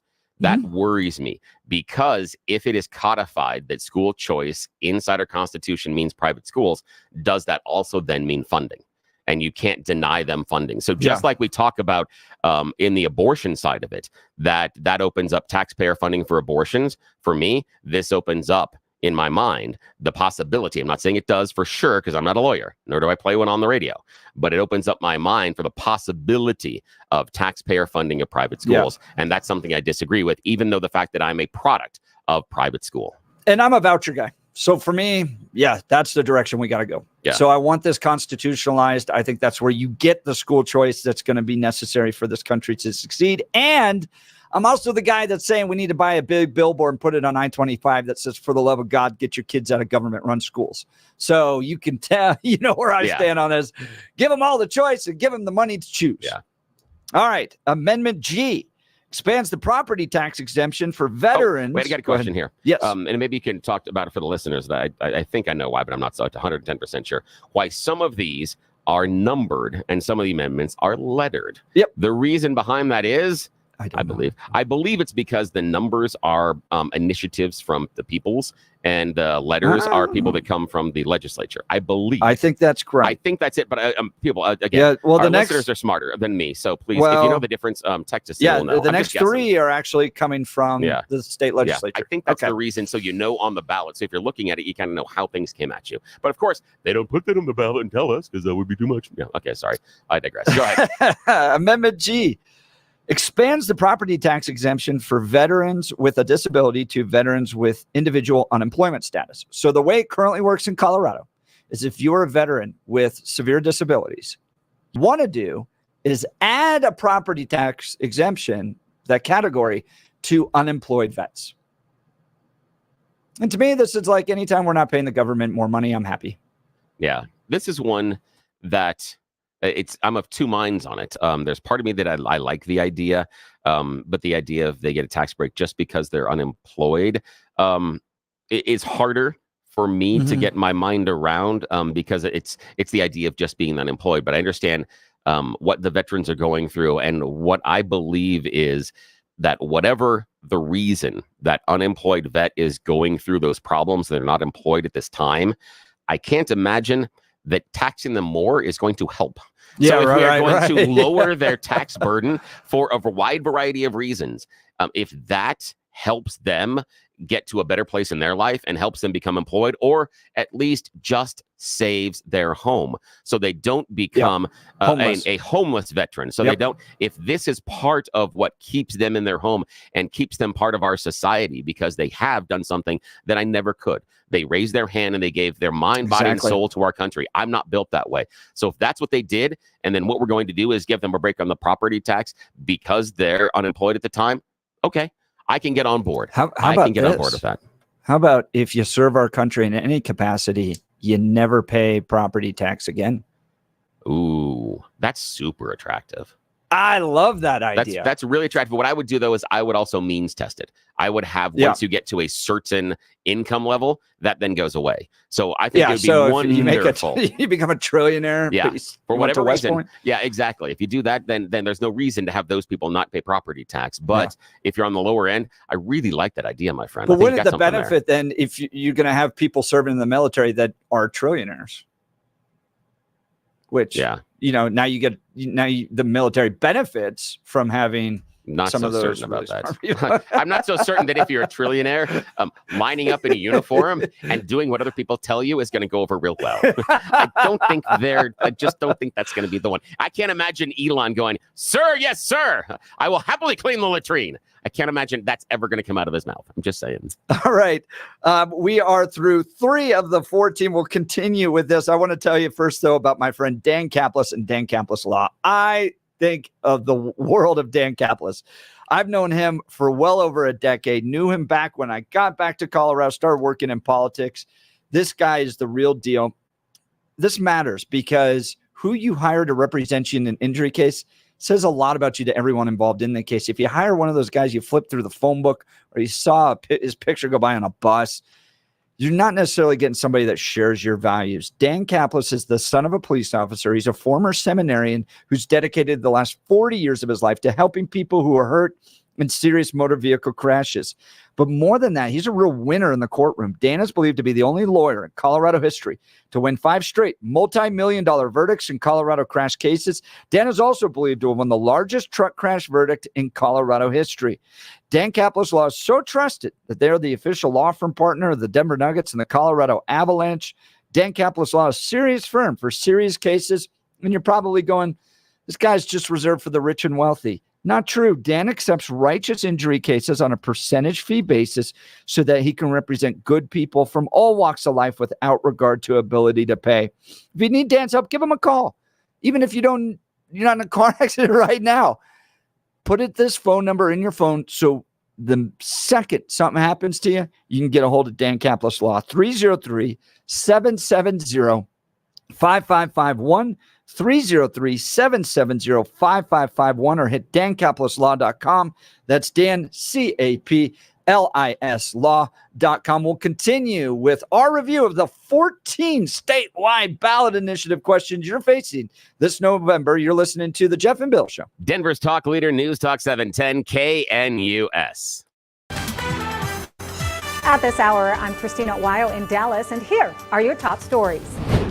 Former NFL kicker and current TV analyst Jay Feely has announced that he is endorsing Donald Trump for president based on every objective measure. Feely making the statements in an interview on the podcast Outkick, saying winning back the battleground state of Arizona is simple. People just have to look at Donald Trump objectively, look at his time in office before COVID, and compare it to the Biden-Harris administration. He added that the economy, safety, homes, the border, and everything else was better under Trump, but in order for the former president to win Arizona, there has to be a large Republican turnout. There's over 200,000 registered Republicans in Arizona, he said, that didn't vote in the last presidential election. If half of those people vote, Trump wins. The mother of a Georgia teenager who's being charged with killing 4 people at his high school has been indicted. Marcy Gray, the mother of suspected Appalachia shooter Colt Gray, is being charged for allegedly tying her mother to a chair and leaving her there for almost 24 hours. The charges include exploitation and intimidation of a disabled adult or elderly person, false imprisonment, criminal damage to property in the second degree, and theft. If convicted, she faces up to 20 years in prison. Her 14-year-old son, Colt Gray, is facing 4 murder charges for walking into his Georgia high school and opening fire. His father, Colin, is being charged with second-degree murder, manslaughter, and child cruelty. In Dallas, Christina Weil, Salem News Channel.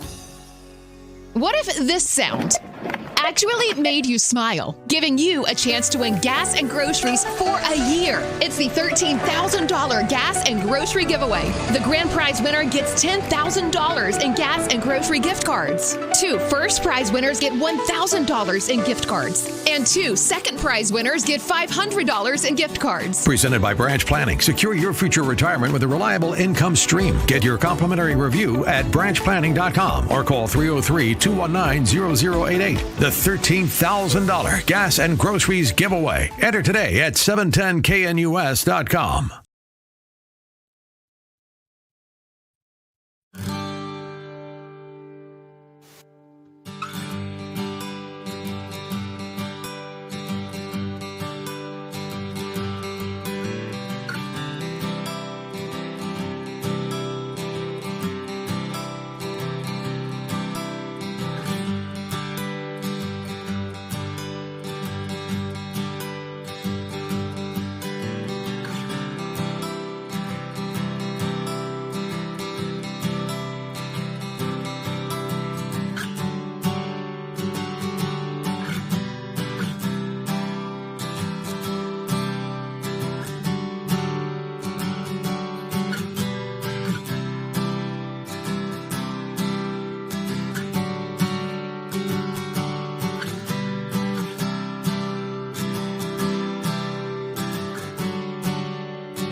Welcome back to the Jeff and Bill Show, helping you think through these ballot initiatives you got to face this November. 14 of them are statewide. If you go to my website, jeffhunt.com, you can, at the very top, you'll see ballot guide. You can get my thinking on this, and I'm open to critique, most importantly, debate.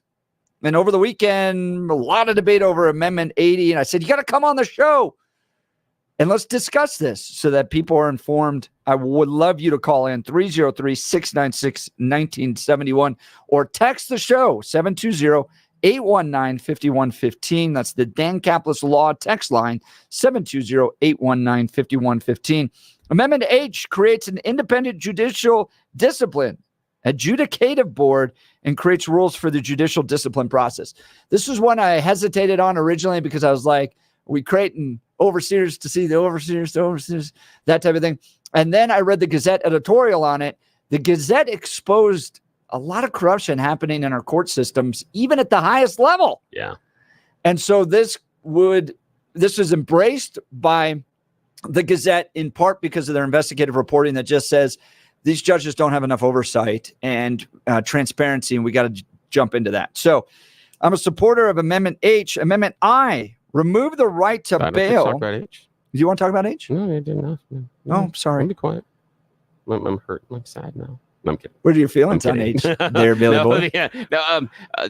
Dave Magoya did some great work on Amendment H and some of the judicial oversight and the discipline, and it's absolutely ridiculous. Basically, you have people that are involved in the court system feeling that because they are in charge of the court system, that rules and regulations do not apply to them, that they do not have to have open records, that they do not have to be held accountable by average people, and God forbid, by reporters, never the reporters.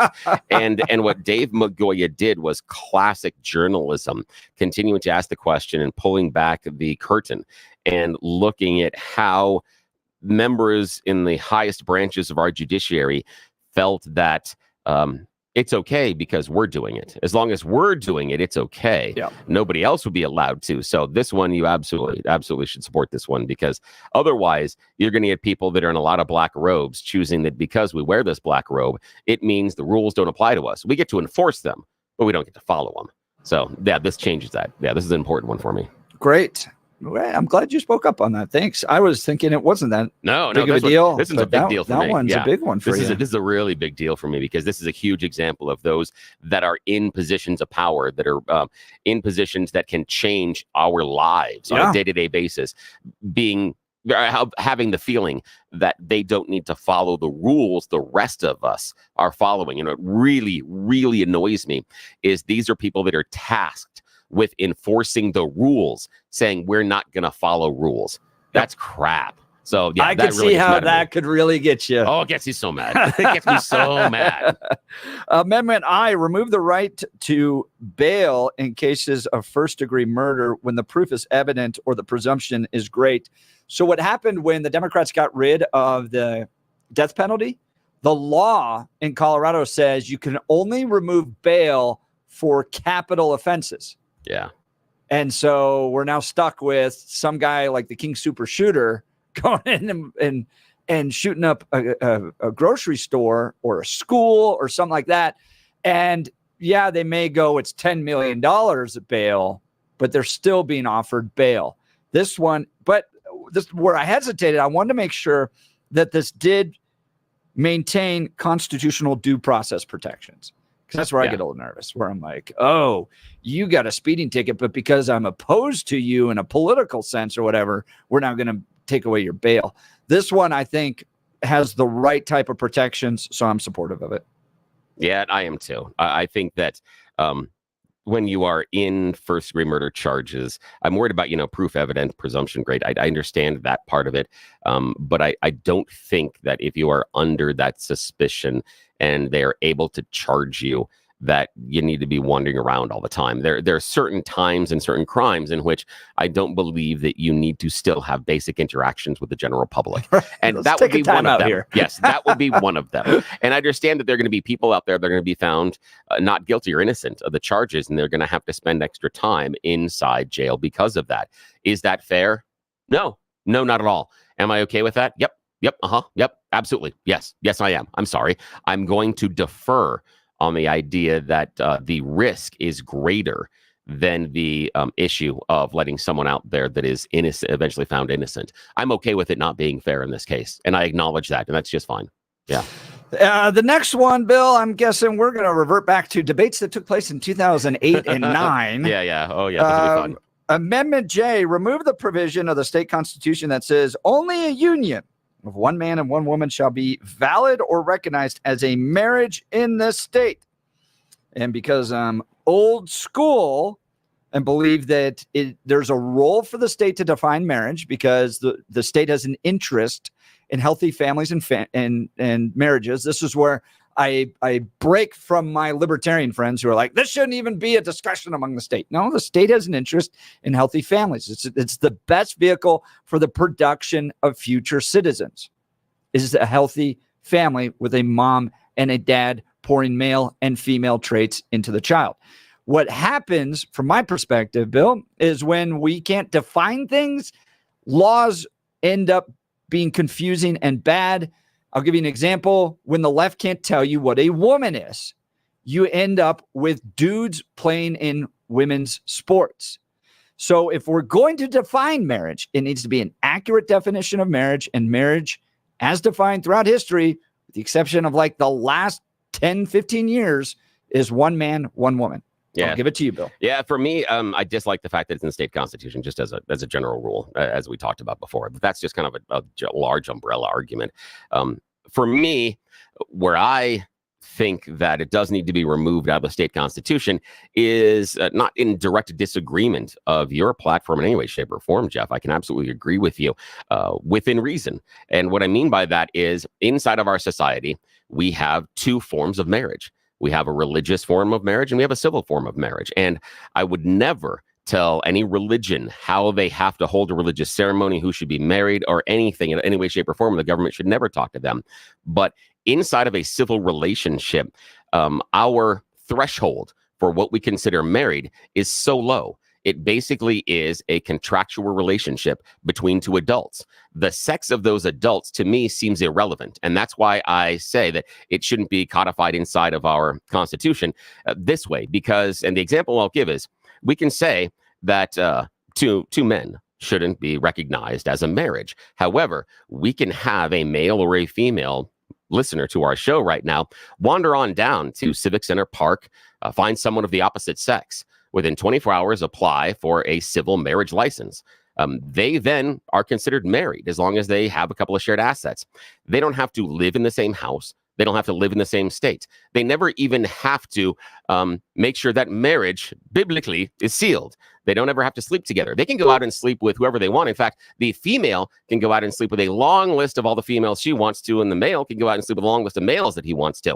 But they still have access to a certain number of laws, rules, regulations, and tax breaks that are only given to people in that civil relationship, in that civil union. And I don't care if we change the name. I'm fine with that. I just think that because of how our society views that specific relationship between two adults, giving all the trappings of religion don't make any sense. So for me, it's two different versions of it. Now, if we want to change the name to civil marriage and make it something else, civil union, go right ahead. Don't care. But for me, it's just having those two people should have the ability to have access to all the laws and all the breaks, because regardless of what sex they are, just because of how we look at it civilly. So that's the only reason I come down on that one. It's not a religious argument in any way, shape, or form. It's just basically a legal argument that I think those two people should be allowed to have access to the same laws that a heterosexual couple should, rather than a homosexual couple being restricted from that. That's just where I come down on it. So Amendment J is an oppose from me and a support from Bill. Is that the first one we've differed on? I think so. That's really weird. All right. How weird is that? I would not have guessed that it would take us 6 to figure out a place where we don't agree. I like that, my friend. I like that. Amendment K, change deadlines for filing initiative and referendum petition signatures and judicial retention notice deadlines to remove 1 week in order to allow 1 extra week for the Secretary of State to certify ballots, order and content, and election officials' deadline to transmit ballots. This comes from the Secretary of State and the county clerks who are going, there's too many questions on the ballot. It takes too long. It's too hard. We need an extra week.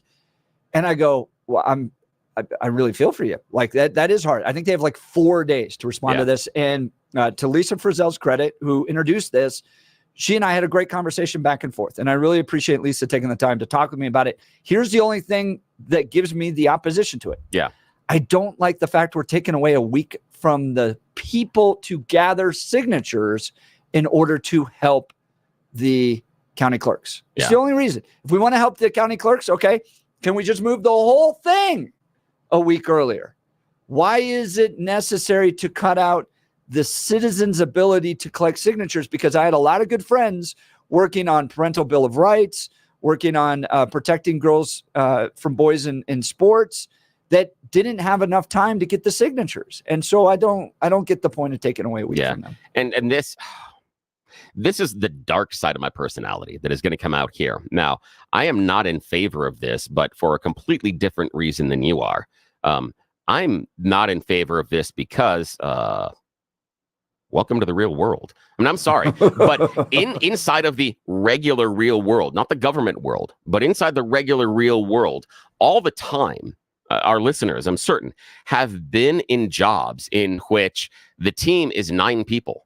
And because of money, the company's gone, you know what? We had to fire 2 people today. Oh, man. And the rest of you are going to have to split up the extra work. Good luck.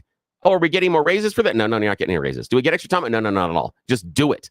Do it or you're going to be fired next. I'm sorry. How many times has the average Jill Lunchbox going to work been told by their employer, yeah, deadline sucks, everything else, do it. Get it done. How many times has your employer come in and because the team has been changing, you've gone through that classic restructuring, and I'm using air quotes, which just means we fire a bunch of people, everybody up top gets raises and bonuses, and the rest of you are doing more work for less money. How many times has that happened in your life as an employee? Yeah, I'm sorry. For me, I mean, again, I like our county clerks. I like the Secretary of State's office. I'm not always the fan of the person there, but I'm sorry. Put on your big girl pants, put on your big boy pants, deal with it. The rest of us have had to deal with it for years. Sorry. Yes, it sucks. Extra deadlines suck. All the extra things that are piling up on your desk suck. Yep. Welcome to the real world. That's how the rest of us have to deal with it. So I have no empathy here for it. I have zero empathy because the rest of us have had to deal with it. So I'm sorry. Get a helmet.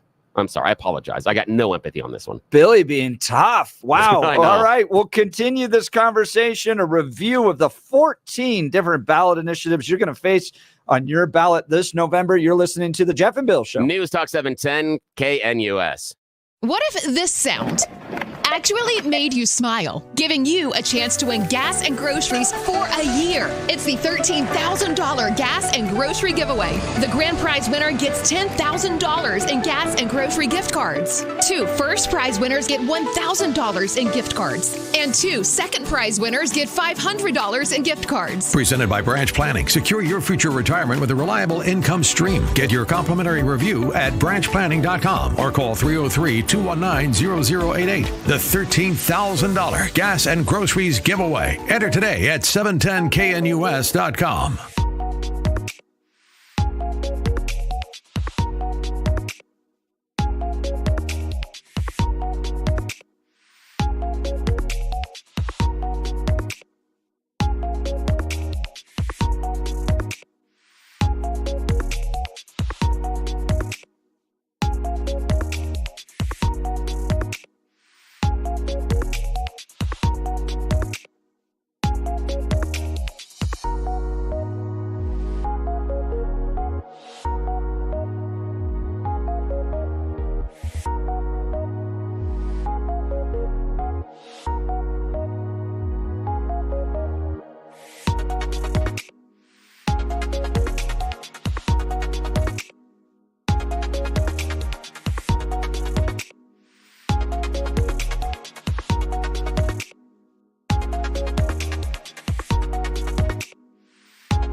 Welcome back to the Jeff and Bill Show. Billy and I talking particularly about Proposition 127, which is next on our ballot guide review.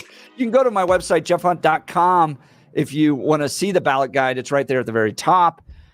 Prohibition on the hunting of mountain lions, lynx, and bobcats. Yeah. And why Derek Wolf isn't. I was going to tell you that we do have. I do have my ballot guide, but they keep it in the bathroom here, so that people, when they have an emergency, they have extra paper to wipe themselves with, because that's how much it's valued. Yes, I'm teasing. So yeah, Proposition 127. You're talking. Yeah, Derek Wolf. Derek Wolf should be the face of this. Should be the face of this. Yes, he should This be. is one that. Why are we, as voters, telling people what they can hunt or not hunt in this state? That's the job of Colorado Parks and Wildlife. Yeah. And we hosted somebody on Friday about this, and he pointed out that since they allowed controlled hunting of mountain lions, the population has been well managed. It's actually way bigger than it's ever been. Yeah, this is what I don't understand about Proposition 127 is we have people that have experience. We have people in this state that have devoted their employment to being wildlife managers. And then we're going to ask the voters how they should do their job. I don't understand this. I don't understand this at all, because last time I walked into King Soopers or Safeway, they didn't ask me how the manager there should be managing the store. They didn't ask me when the store shelves should be stocked. Didn't ask me how many checkers should be opened. Nobody asked me any of that stuff. Last time I walked into a restaurant in my neighborhood, didn't ask me when the busy time was. Didn't take my vote on how many servers they should have or when happy hour should start or end. And I think it should be 10 a.m. when we're off the air, but still. But the kitty cat. I know. That's and someone put their head on a wall. That's the thing for me. We've got to stop it. We have wildlife managers. Why? What? You don't think they're doing their job right? And that's the issue is, no, we obviously can't have the managers do their job. We should let everybody else see do this. the mess that the wolves have created, where we're now having to relocate them. Some are not making it. You have rancher conflicts. And prior to all that, CPW generally had this figured out. There were wolves already in Colorado, but now the people are like, no, go get them from Canada and import them into the state. And now we have all these challenges and problems. We It's want called those immigrant ballot wolves. box Not biology. those regular wolves. Immigrant wolves. Get them from somewhere else. Don't you know how we are a sanctuary city here, damn it. We have to have the immigrant wolves. It's okay. Now, everybody that is a Broncos fan understands that during this last draft, the Broncos sent out a huge list, and they asked you, who do you think the Broncos should draft first? They wanted to know. There was a multiple choice, and there was an essay question about why you're making that choice. And they took it into consent. No, they didn't, because they have people in charge. They have people they decided were managers because of their ability and experience, and they can focus on what the real issues were for the team and how we can correct that. They didn't ask the average fan how to manage the team. That's what they're doing here. They're asking the average citizen how to manage a predator. And that's incredibly important, because once you remove it from the big game list, it's going to be treated differently. That's going to be a big thing in your life. So Billy and I, I'm guessing, I'm definitely opposed to 127. I'm definitely guessing opposed. you are as well. The Definitely. full ballot guide at jeffhunt.com. We'll continue the conversation. We still got a few more to get through. You're listening to the Jeff and Bill Show. Denver's talk leader, News Talk 710 KNUS.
It is the Mile High City. Good morning, Denver, Colorado. You tuned into the Jeff and Bill Show on 710 KNUS. It's Monday morning, September 23rd, and we are off and running, getting the work done in the greatest country in history. And we're gearing up for a whole nother hour of engaging discussions, critical analysis, but most importantly, your calls and texts, because this is where Denver's voice is heard loud and clear.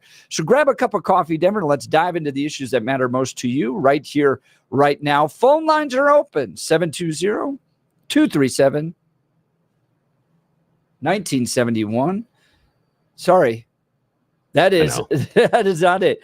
303-696-1971, 303-696-1971, or text us at 720-819-5115. I got too many phone numbers. Yeah, low-key, that is the hardest part. That's one of the hardest things about this silly job is you'd think there's so many things that are easy, but remembering the phone number is hard because in the rest of your life, you're giving your own cell phone number or an office phone number. And so then to switch at this one, the number of times I've almost given out my cell phone number, I almost gave out my email address the other day on the air. Like, 303-696-1971. It's Monday morning. Let's get after it. Dan Kaplos text line, Dan Kaplos Law text line number 720-819-5115, 720-819-5115. After news and commentary with Blake Olson, want to get into the ballot guide that we put together. I put together at jeffhunt.com. At the very top there, you can see it as ballot guide. We've got 14 ballot questions. These are statewide ballot questions. You're going to get a whole bunch from your city and county as well. This is a big year because it's a big turnout. It's a presidential campaign. So everybody wants their stuff on the ballot. We're going to help you think through all 14 of them so you can be an informed voter. So go to jeffhunt.com. At the very top there in the navigation bar, you'll see ballot guide. Up next, Proposition 128, which changes parole eligibility requirements. Yeah, and basically. So far, you and I've only disagreed on one. I know. Nuts. That's not enough. Who would have guessed? Everybody that texts in who thinks you're a raging lib. They are. And I'm a right-wing nut. Exactly. We're actually finding a lot of common ground here. Who would have had that on their bingo card? This far into it, we only disagreed on one of them. I know. Let's check in on news and comment with Blake Olson. Hey, good morning. Yeah, that's amazing. Only one. That's crazy.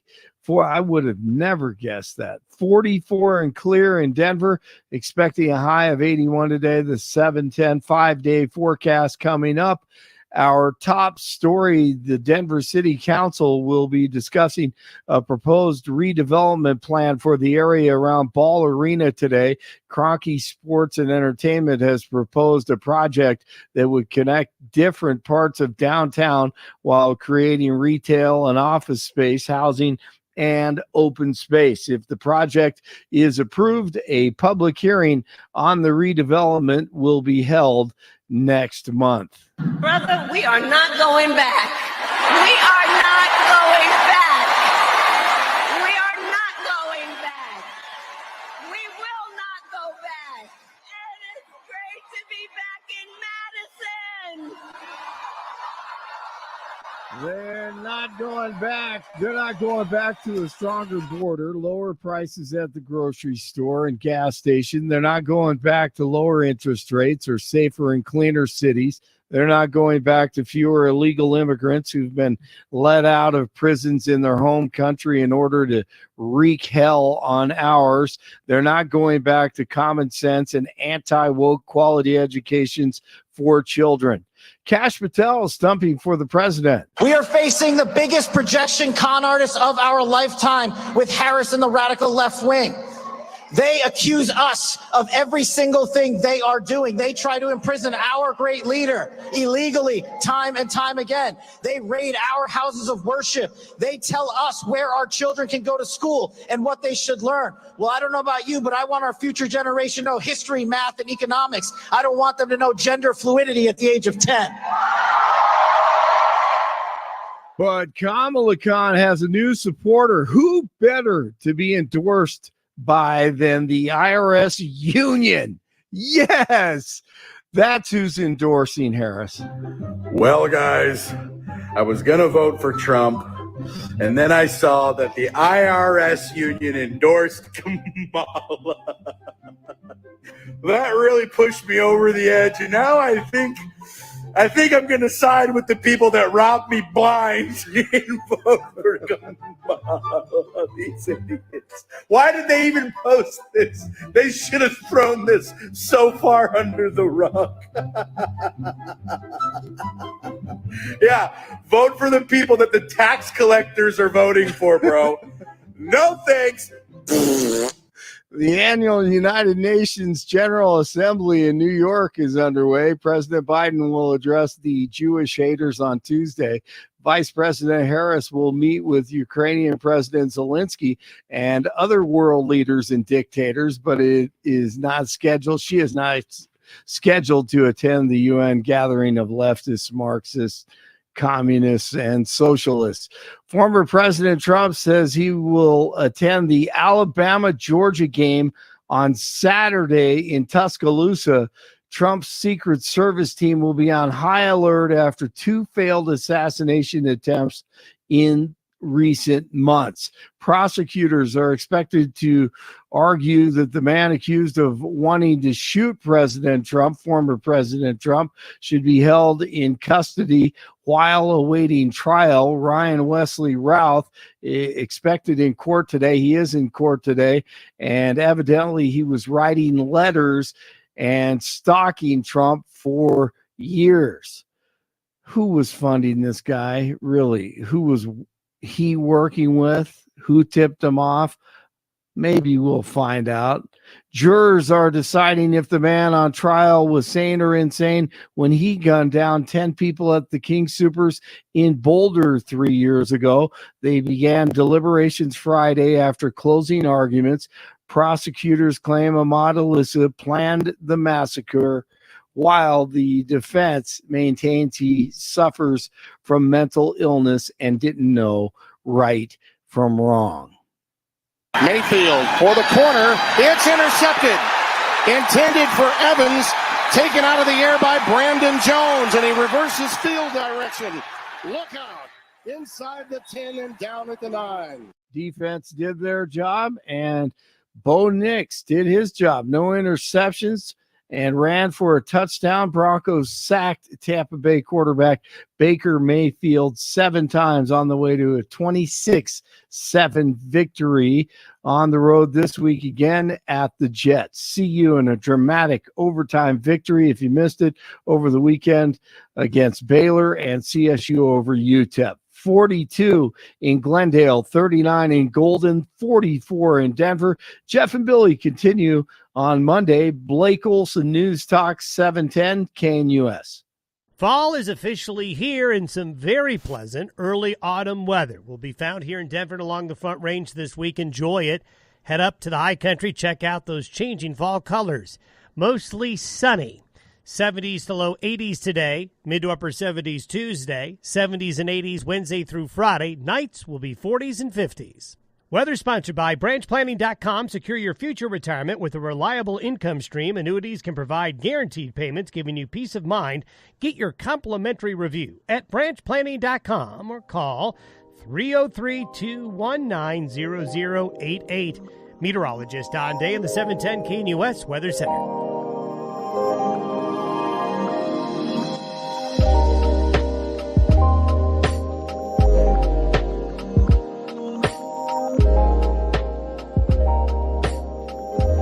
All right, you're going to face 14 statewide questions on your ballot that does not include candidates, city, county, all other questions you're going to get. You're going to have to go through 14 questions that have to do with the state constitution, that have to do with propositions. Well, I spent some time, looked at them. I'm giving you my best analysis of them. If you disagree, give me a call. I want the conversation to happen publicly. And I got a lot of text messages from people wrong on this particular one. Well, give us a call. 303-696-1971. 303-696-1971. If you want to see it, you can print it out at jeffhunt.com. It's at the very top there. Ballot guide in the nav bar. Let's go to Francis Golden. Francis, how was the golf tournament on Friday? Yeah, man. How was it? Oh, I played pretty well Friday, but then I went out again yesterday just for 9, and I was beat up, man. I went to that Buffs game, and I tried to fit too much into a weekend. That's the hell You of were it. at the Buffs game? No Yeah, way. stayed to the bitter end, man. It was fun. I had great seats. I went with a good buddy who has really good seats, and so we both kind of looked at each other like, I'm feeling something could happen here. And so we didn't bail. We were like, no, let's hang tough. Okay, dude. Okay. In the rain, too. Yeah. Here's the thing. Okay. This is how you know. This is a couple of things here inside the conversation here with Francis on the Jeff and Bill show, where you know you're getting older. The first one is the idea of, oh, man, do we leave now to beat the traffic?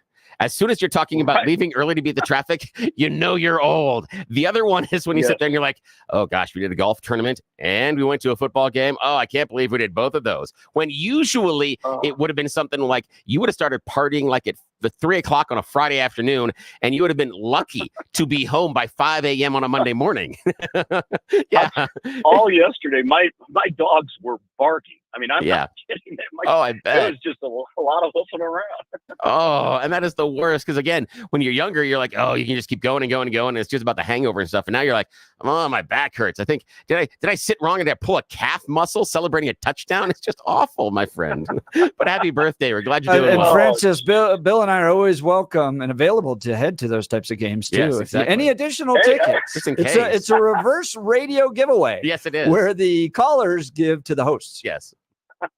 Well, I'm going to try to scrounge some people up to go to the Mines game this weekend. Those are always a kick in the pants. They really are. Those are. Nice. That sounds fun. So, Francis, what do you think of these propositions?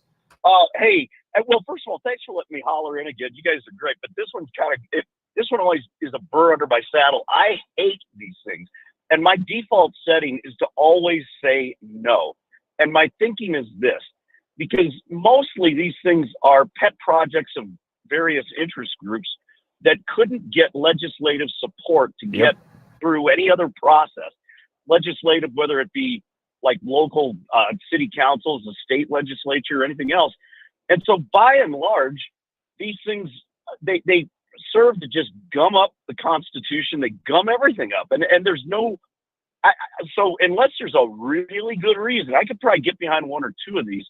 My default setting is just no and hell no. I don't want them on there. They're stupid. The mountain lion trophy hunt thing.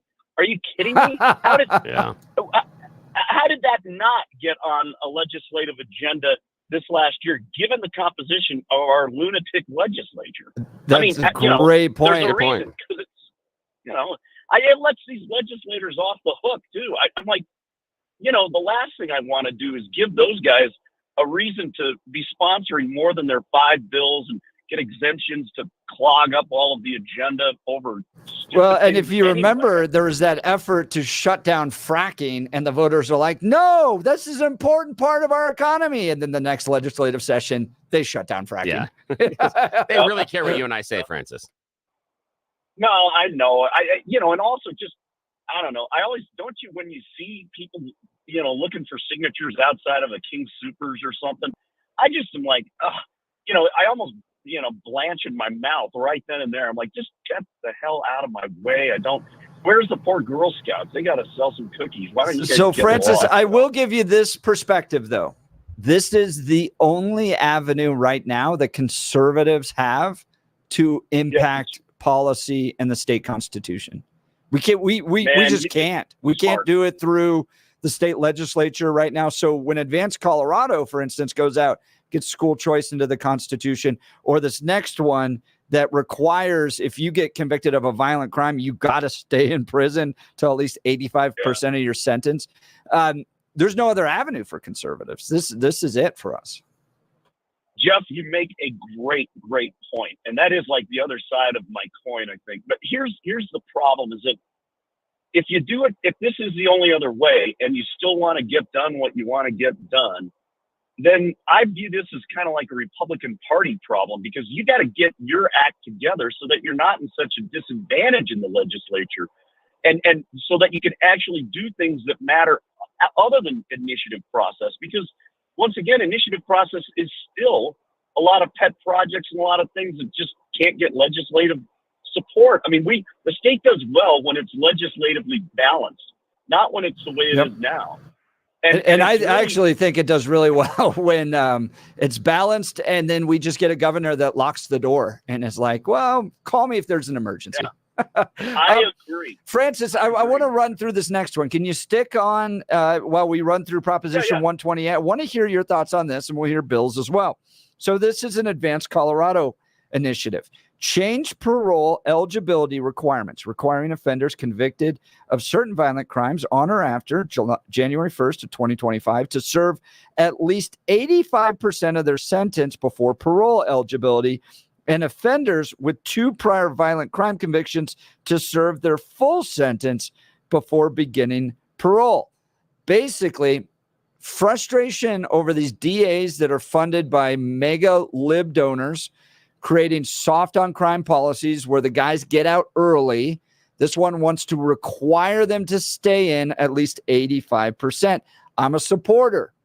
We'll go to Bill. You're next. Yeah, I support this one because, again, it's the idea of keeping violent offenders behind bars as long as possible. I can't imagine a scenario in which the community is going to be benefited by someone who has been convicted of a violent crime serving less time than what they were given. I can't, if they were given a sentence. What about their feelings? I know. Guess what? Don't care. Do not care at all. No, not in the least. And that's part of it is they were given a sentence saying the judge or the jury in the procedure decided that this was an appropriate punishment for what you had done. Then coming back and giving less seems to undercut, 1, the idea they should be punished for it, 2, that what they did in the first place is wrong. I can't imagine that as a parent, you say, okay, you're grounded for the next week, and you come back later in the day and go, it's only 2 days, and here, have your phone back. I can't imagine that kid is going to make a better choice next time. Just saying. All right, Francis, your thoughts. Okay, my thoughts on this is that, yes, okay, this is definitely one I can get behind because it gives definitives. It gives absolute parameters for sentencing. And I think what it does, and I think this works this way behind the scenes, but I defer to the George Brocklers of the world, is that when you have these sort of things, and I think it tends to not get things overcharged, like crimes overcharged, and it makes it more likely that there's going to be plea deals because it unclogs the dockets, because if you're going to be offered something less than, and you know exactly what you're going to have to serve, you may be more inclined to take that rather than roll the dice. I'm all about unclogging these dockets. You know what? Our murderer guy up in Boulder. I mean, this whole trial, this huge waste, it's cost millions of dollars, is all to be whether or not he should be in a mental health facility incarcerated, or incarcerated. 2.5 years after that shooting took place. Ridiculous. It's ridiculous. wild. And you know what, if you had the death penalty in place, and I'm not philosophically a big supporter of the death penalty, this joker would have taken a plea, and this wouldn't have cost us a nickel. Yeah, and that's just wrong. Francis, so I'm all behind it. Great call. Really appreciate it. Yeah, Francis's line will be open. I'm glad you had a good birthday. That's 303-696-1971.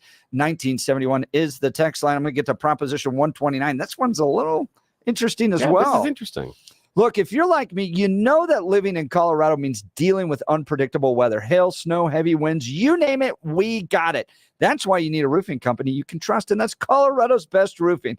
I love Steve, man. This guy is great. He came in, spent some time with us, and got to tour his facility as well. This is a deep man of faith who uses his business as a way to serve people. It's a way to honor God, and it's all about service and craftsmanship. He's not out there doing the Walmart, all the roofs that he can get, mass distribution type of thing. No, he's about craftsmanship. They're local, family-owned, and have served the Denver area for over 12 years.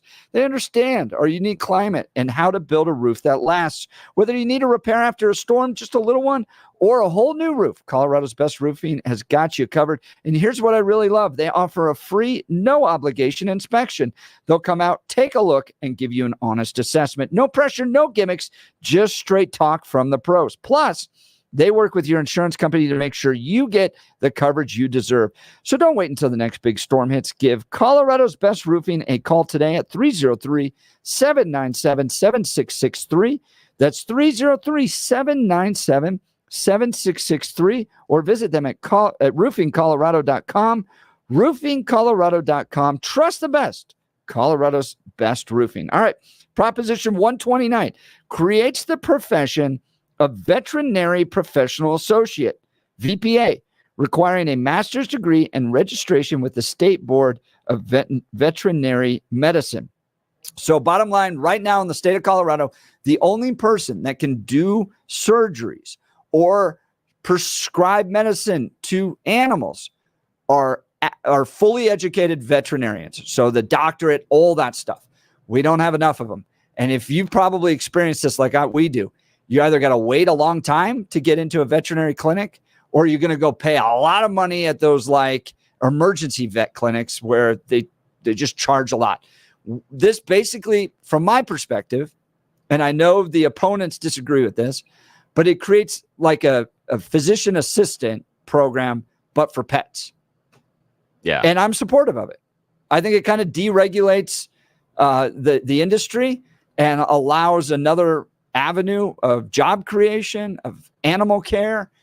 And I believe it provides the right oversight, because you can't just open a VPA clinic.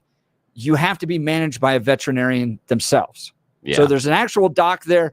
But if you need to get like eye cream for your dog or something like that, scheduling a whole appointment with a veterinarian is just like, I just need the prescription. Come on, help me out. Yeah. What I like about this is not only does it create the new level of care, but also it's tied in with education and registration with the state. That to me is primarily important, that they're not just taking existing staff. They're saying this is staff plus with education would then have the ability to do this. And it is about getting the individual, you, our listeners, quicker care when your dog, cat, or any sort of animal is in distress. And there are going to be certain types of injuries that are going to require the vet to see them. But there are other types of injuries, just like we have, nurse practitioners, that you don't need to see the full vet. And the other part is, now I know that right now, this is the other part for me that's kind of tangential. It can and should be cheaper, in theory, because you shouldn't have to pay the full cost to see the vet. So regardless of if you have, I know that a lot of people have are starting to get pet insurance, but if you do or don't, this should also lower your bill, because you should be charged less to see the VPA, the veterinary professional associate, than you would to be charged on the full doc. And I'm just saying that any of you that do have either pet insurance or even just human insurance, and you're only seeing the nurse practitioner rather than the doc, check your billing coding, because oftentimes the insurance will bill you for seeing the full doctor, even though you didn't. They'll try to get extra money that way. Watch your billing when that happens to you. Make sure you write it down in your calendar, and do check your billing on the back end, because they will dock you that way all the freaking time, because they don't think you're going to check. So that's just a side note. But yes, for me, this is about getting better care quicker, and because it involves registration and because it involves education, I am all for it, because then the vet can manage a larger office and you can see more people, and also you can allow those VPNs or VPAs, the veterinary professional associates, the ability to then also complete more education and become a vet themselves. That's right. Yep. So you're this is like an apprentice program. I'm all in favor of it. So the folks behind this, the Denver Dumb Friends League and CSU, the people opposed to it, every veterinarian association. Yeah. They don't want the competition. That was the sense I got reading it. Yeah. I mean, they have these like scare tactics, like it only requires an online course and you can perform major surgery. I'm like, I read the bill. That doesn't come across. You can just take an online course. Yeah. So it seems like the veterinarian associations are overplaying this. And again, if it is possible to take an online course that teaches you how to do surgery on either a pet or a human, I want to know what course that is so I can avoid those doctors. I'm not going to the doctor regardless that went through the online surgery portion of the education. I just need that enumerated for me. After that, we're good. All right, Proposition 130, create the Peace Officer Training and Support Fund to provide funding for law enforcement training, retention, and hiring, training surrounding the use of force, and the death benefits for surviving spouses and children of officers or first responders killed in the line of duty. This is Proposition 130. It forces the state legislature to, I think it's about $350 million, into a fund. Now, this is not a tax increase. No, the money exists already. Okay. This is saying to the legislature, all right, we know you got all your little pet projects. You got the long bill, but you're going to have to take a portion of that, and it's got to go towards recruiting, training, keeping law enforcement, which after all of the defund the police nonsense we went through, we really need an effort to go out there and get good cops back. Secondly, it creates a fund for widows, for family members who've lost loved ones who were police or first responders. I'm supportive of this. I know Republicans who are not, because they don't like the idea of opening up this can of worms where all of a sudden now we're going to have all these ballot initiatives forcing the state legislature to create particular funds with the general funding, because you can now have think Green New Deal fund, whatever, that the libs can now put through. Should we be forcing the legislature to do this? They're duly elected. It's the job and role of lawmakers to manage the budget. That's why Krista Kafer came out in the Denver Post against it. I love this idea of forcing a bunch of liberal lawmakers to fund the police after they're all sitting there doing defund the police stuff. So I'm in support of it. Billy? Yeah. I actually come down more on the idea of supporting it. And it's because of two different things. One, I understand that our legislature has a giant Scrooge McDuck vault of money that they go and swim in their off times. And I'm okay with carving out a segment of that and saying this is where we're going to direct that money. Because oddly enough, I don't think that our legislature, regardless of who's in control, Republican or Democrat, are always going to spend my money in my best interest. I just disagree with that. So if I'm going to carve out and say, here is a fund that is going to have to go to X, and this is where this money is going to go to, I am perfectly fine with that, especially because it's not a new tax. We're just taking it and we're portioning it out of what already exists. That I'm fine with. But more importantly, the survival benefits, that's a very important thing for me, because that can be very difficult for families. And I think that part of when those individuals in law enforcement do make that amazing sacrifice for us, that we do need to do something to try. We never can, but to try to make the family whole and at least take away some of that stress while they're trying to recover, and maybe set them up so they don't have to worry about some other things later in life, like furthering education for the kids and making sure the house is paid off. I don't think that's, I want to make sure they're taken care of.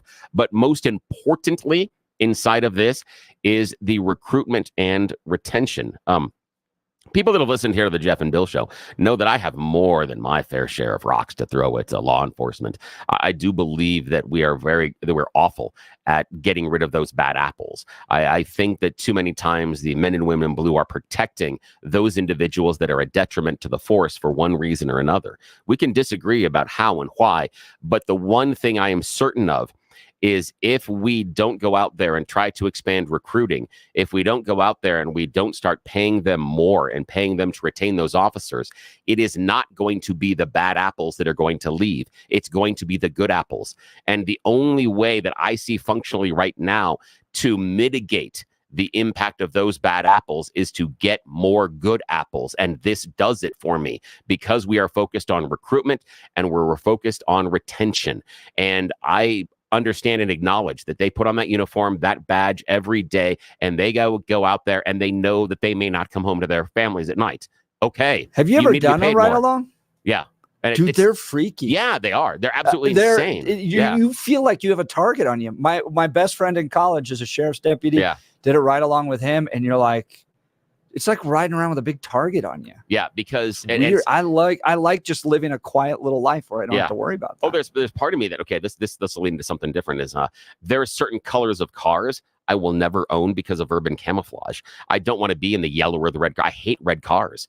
I don't want to be that car that stands out in the middle of the group because of urban camouflage. And if you're in a police car, that pops out no matter what. I know. Mean, again, and they all look at you as you drive by, and you're just it's one of those things where I totally get it. And for me, again, if I'm going to want to see the impact and the change that I hope to see inside of our law enforcement, not paying them well enough and not recruiting the best people is a detriment. We're not going to get to where I want our law enforcement to be. So I need to basically put my money and my vote where my mouth is. And I believe that by taking this money out of our general fund and putting it aside to make this aspect better, we are going to get more good apples. And hopefully those good apples will eventually push the bad ones out or make it so uncomfortable that they're not going to protect them anymore. This to me is part of a solution for something I want. So 110% I am behind this one. 110%. That is Proposition 130. So far, Billy and I have only disagreed on one. I know. I thought I was a super lib on this of show. 11 propositions. We've got 3 left. We'll get to those. You're listening to the Jeff and Bill Show. This is Denver's Talk Leader, News Talk 710 KNUS. What if this sound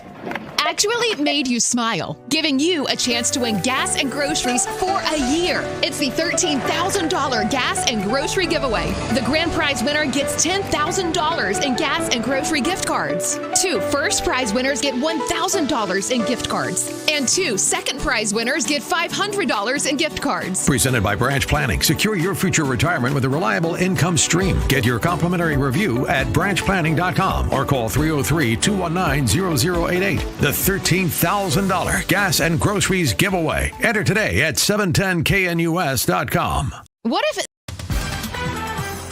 At this hour, I'm Christina Weil in Dallas, and here are your top stories. A giant-sized figure of President Donald Trump is making its way through the streets of Japan.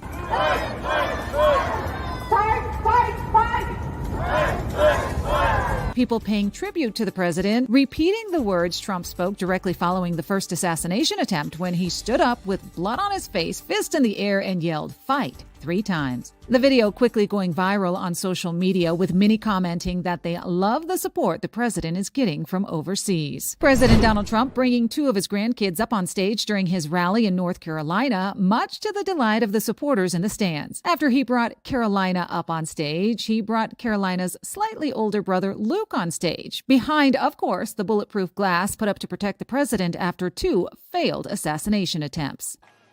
Vote for Grandpa. Thank you, sweetheart. Thank you, honey. Great job. Officials in Oklahoma have just announced that they've removed more than 453,000 ineligible names from the voter rolls, including more than 97,000 dead people and almost 15,000 duplicate registrations that somehow made it into the system. That's what you need to know at this hour. In Dallas, Christina Weil, Salem News Channel.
Welcome back to the Jeff and Bill Show, covering this long 14-question statewide ballot. We put together a guide for you. My perspective, jeffhunt.com. It doesn't reflect my employer. It doesn't even reflect Bill. But at this point, Bill and I have agreed on everything with the exception of one. It's so strange. So there you go. Proposition 131. This will change how we do all the elections. And it's a disaster. Okay. You ever heard of a jungle primary? Yeah. It essentially gets rid of primaries and establishes a top 4 open primary election and ranked choice voting for U.S. Senate, House of Representatives, Governor, Attorney General, Secretary of State, Treasurer, Colorado University, Board of Regents, State Board of Education, and the state legislature. So here's what they want you to do. You're going to get a ballot with everybody that's running on it, not just the top Republican and Democrat and Libertarian, everybody. And you will sit down and you will rank everybody. And if you don't fill it out properly with your little 1, 2, 3, 4, 5, 6, 7, 8, 9, however many candidates are running, your ballot is tossed. Wherever they have tried this, whether it's Alaska or Washington, D.C., they're like, that was a mistake. Hold up. Wait a minute. Go back. This was a disaster. In some of those elections, 11% of the ballots were tossed because people don't know how to fill them out properly. When tried, ranked choice voting has resulted in mass confusion, tossed ballots, illegitimate elections, and an overall reduction in election quality. It's such a confusing way to vote that many people don't understand it, and as a result, they have their ballots tossed. It reduces election transparency and integrity. It makes elections more difficult for voters and weakens accountability. I'm opposed to Proposition 131. Bill? The other thing it does is in certain areas, it marginalizes one political party or another. Now, we've seen this in Alaska. In certain areas in Alaska, Republicans have a very, very hard time getting elected because of this ranked choice voting. Not because there aren't a lot of Republicans, but because they're big mad.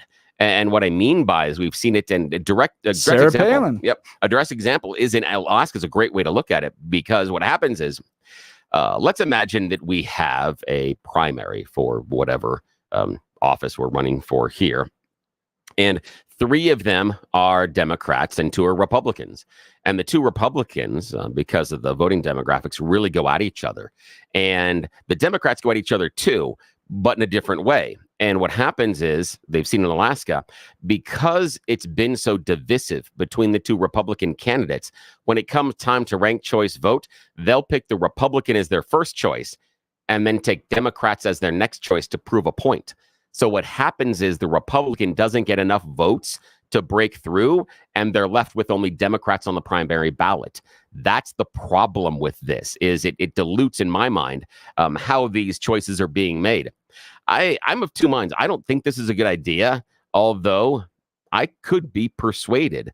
And the only reason that I could be persuaded is because already I keep hearing from mostly one political party in our state that having people that aren't of your political party in your primary dilutes your voice and is illegal. It should be illegal, and we can't possibly have that. And because we're our own group, we should be allowed to choose our own people. I think that ignores the fact that eventually you're going to have to talk to the rest of the people about who they want and whether or not they agree with you. I think it is myopic at its core. And if that's the issue, this is going to be the solution. If the idea is we can't have open primaries and open primaries are such a bad idea, the libs are going to grab this jungle primary and go, fine, we'll just go ranked choice. Now you don't have any closed or open primaries. That's what they're going to do. That's where this is coming from in my mind. This is a fight against the lawsuits that are arguing to have closed primaries in Colorado. They're just going to break the entire system. So Kent Thiry is behind this, the former CEO of DaVita, and his perspective is this is how you break up a single state party monopoly. So the Democrats have implemented jungle primaries in Republican states and taken control. So let's just reverse it and go back. Yeah. I just think it's too confusing. It's too frustrating. And now, speaking of what county clerks have to go through, it's not just one bubble filled out. You have to rank. And in one case, this happened, I think, in Orange County. They got it wrong. Yeah. They counted it wrong. And 4 months later, they realized the wrong person was in office and they swapped him out. Yeah. So and the other part, and the other part being is that when I'm choosing my candidates, I'm going to choose the best one at that point. If some are eliminated, my choice might be different. If my second, third, fourth place choice, if my second place choice is eliminated, the third or fourth may be someone that I want to. I may flip the two of them. So the idea that I am going to be able to tell you who I want at the top of the ticket here, and then also based on after we eliminate some of these, that might change. There may be someone that will be eliminated that will be very important to me. So that's the other part that I push back on this, that if we wanted to do it as a jungle primary, then it should be each round. Then you say, okay, we're going to eliminate this many. Then you go back, you vote again. This many, and you go back and you vote again. Just like when you're in the assembly process or other voting structures. For me, it's just messy. Yeah. So we're in agreement on Proposition 131, opposition to ranked choice voting.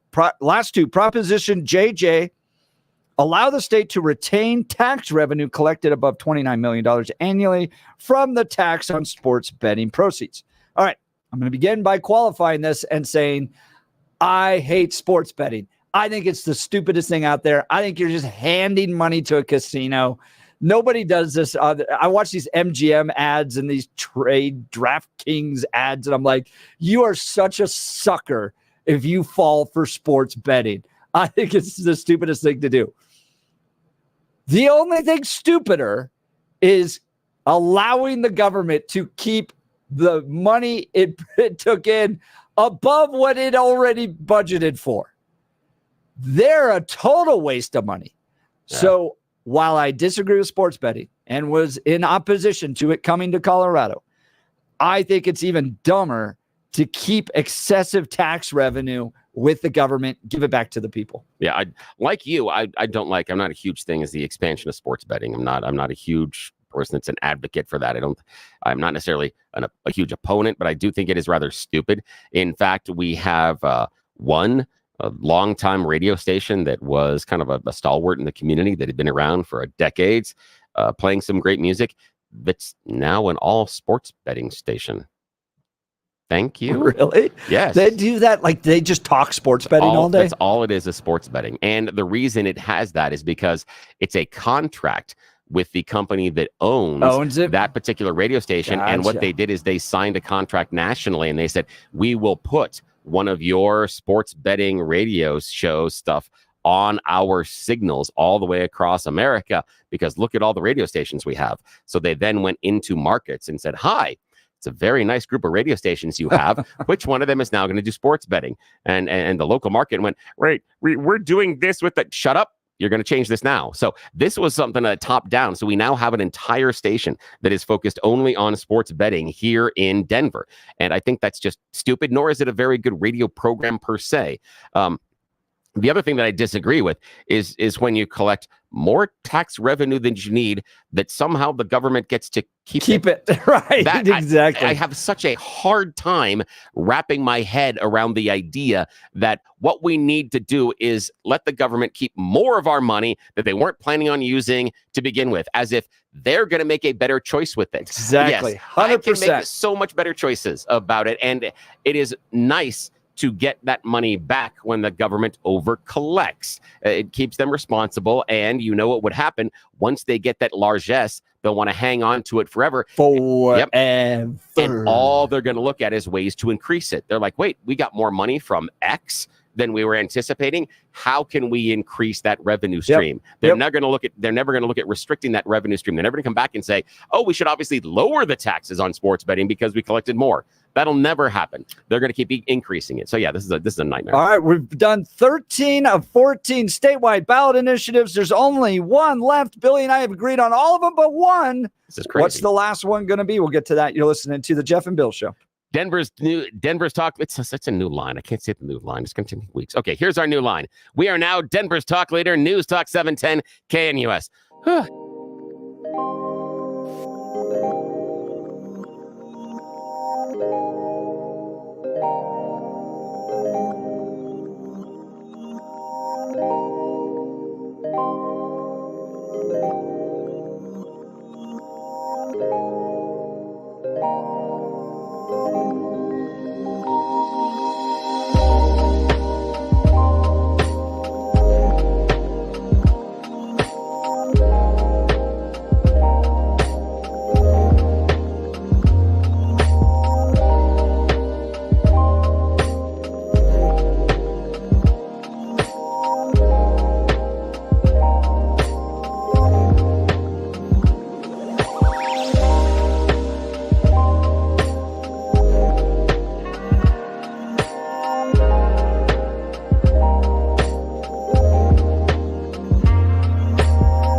Welcome back to the Jeff and Bill Show, talking 14 statewide ballot initiatives that you are going to have to answer for, you citizens of Colorado. We've got the guide up at jeffhunt.com. It reflects my viewpoint, not my employer, not Billy's, although Billy and I have gotten along on all of them, with the exception of one. I can actually define marriage. Just kidding. All right, let's go to Jay Sterling. Good morning. You're on the Jeff and Bill Show, News Talk 710 KNUS. Morning.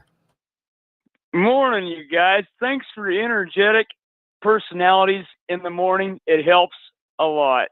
Especially on a Monday. Yeah, it's all the coffee. Oh, it's all the coffee. Oh, huh? yeah. The coffee and the vodka I put in the coffee. That's the way. That's the key. Oh, it's the okay, kind of like additives. Johnny Yeah. Carson. Yeah, exactly, my friend. Exactly. What's on your mind, Jay? Hey, do you think there's any such thing as this inside betting to where like players on the field would get something or have somebody else invested in something as far as gambling goes? Yeah. I mean, because I've heard stories over the course of my days. I mean, I'm only 48 years old, but still you hear rumors of stuff like that to where they could throw the game a different direction. But it might not be the personal player, but everybody else they know betting all kinds of high dollar, $100,000 bets on games. Yeah, I would say that yes. Now, is it large scale inside of the U.S.? I have nothing to show that. Are there going to be some things here and there? Yeah, but remember, you're not going to ever fix a game to win. You're going to fix a game to lose, and that's going to be the difference. And they're huge betting scandals. And even I'm a soccer guy, way outside the purview of our U.S. Our U.S. sports, in the late 2000s, somewhere around 2006 to 2010, there was a huge scandal in Italy where Juventus, AC Milan, Fiorentina, and Lazio were all tied into a bid where basically they were match fixing, where they were shaving off points and they were doing things and putting pressure on referees and paying people off in order to make it happen because there's so much money involved in sports.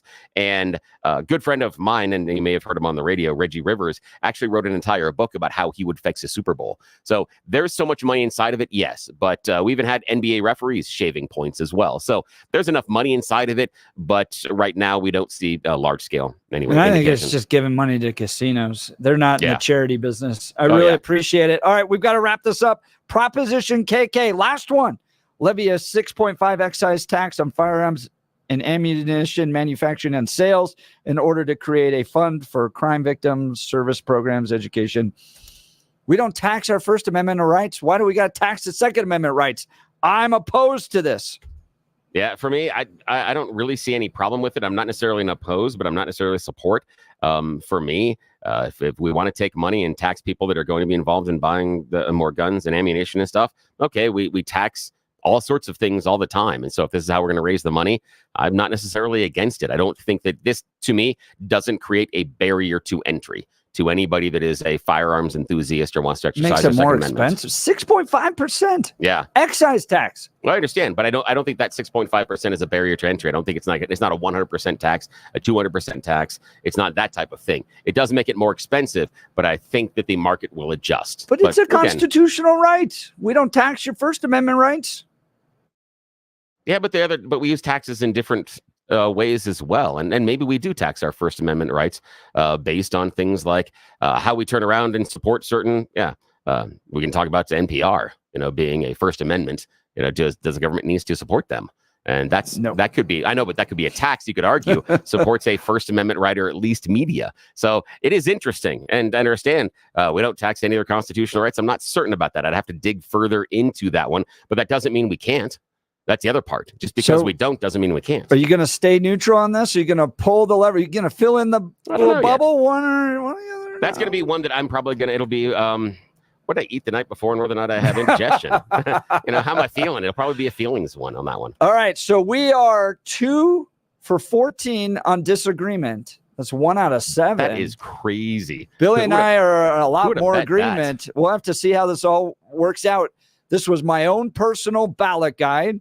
I did this at the Centennial Institute. I wanted to help you think through these 14 statewide initiatives. You can access it at jeffhunt.com to download the podcast there. Give us a call. What do you think of these? Am I right? Am I wrong? 303-696-1971. Text us at the Dan Caplis Law text line, 720-819-5115. Coming up in the 9 o'clock hour, Yazmin Navarro is going to join us. She's running for State Board of Education. We'll ask her the tough questions about how to improve education in Colorado. You're listening to The Jeff and Bill Show. Denver's talk leader, News Talk Sept, KNUS.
It is 9 a.m. in the Mile High City. Good morning, Denver, Colorado. You've tuned into the Jeff and Bill Show on 710 KNUS. We're kicking off this Monday, September 23rd with you. I'm your co-host, Jeff Hunt, along with Bill Thorpe, bringing you the freshest insights and hottest take from the right, left, and center. Congratulations. You woke up in the greatest country in history, and we're off running for another week to make this world a better place.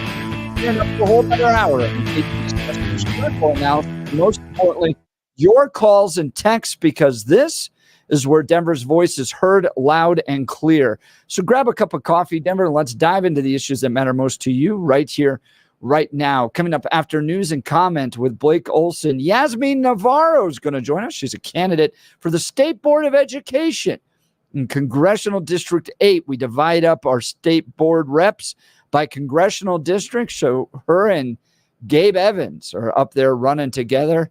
She is the Republican nominee for State Board of Education. Wait, side note here. Were you watching the Chiefs and Falcons game at all last night? Oh, yeah. Were you? Yeah, speaking of refs not calling things. Yeah, oh, yeah, exactly. But what I want to know is, and this is what I want to know, is I want to know about the demographic, because you live a little bit further away, geographically than I do.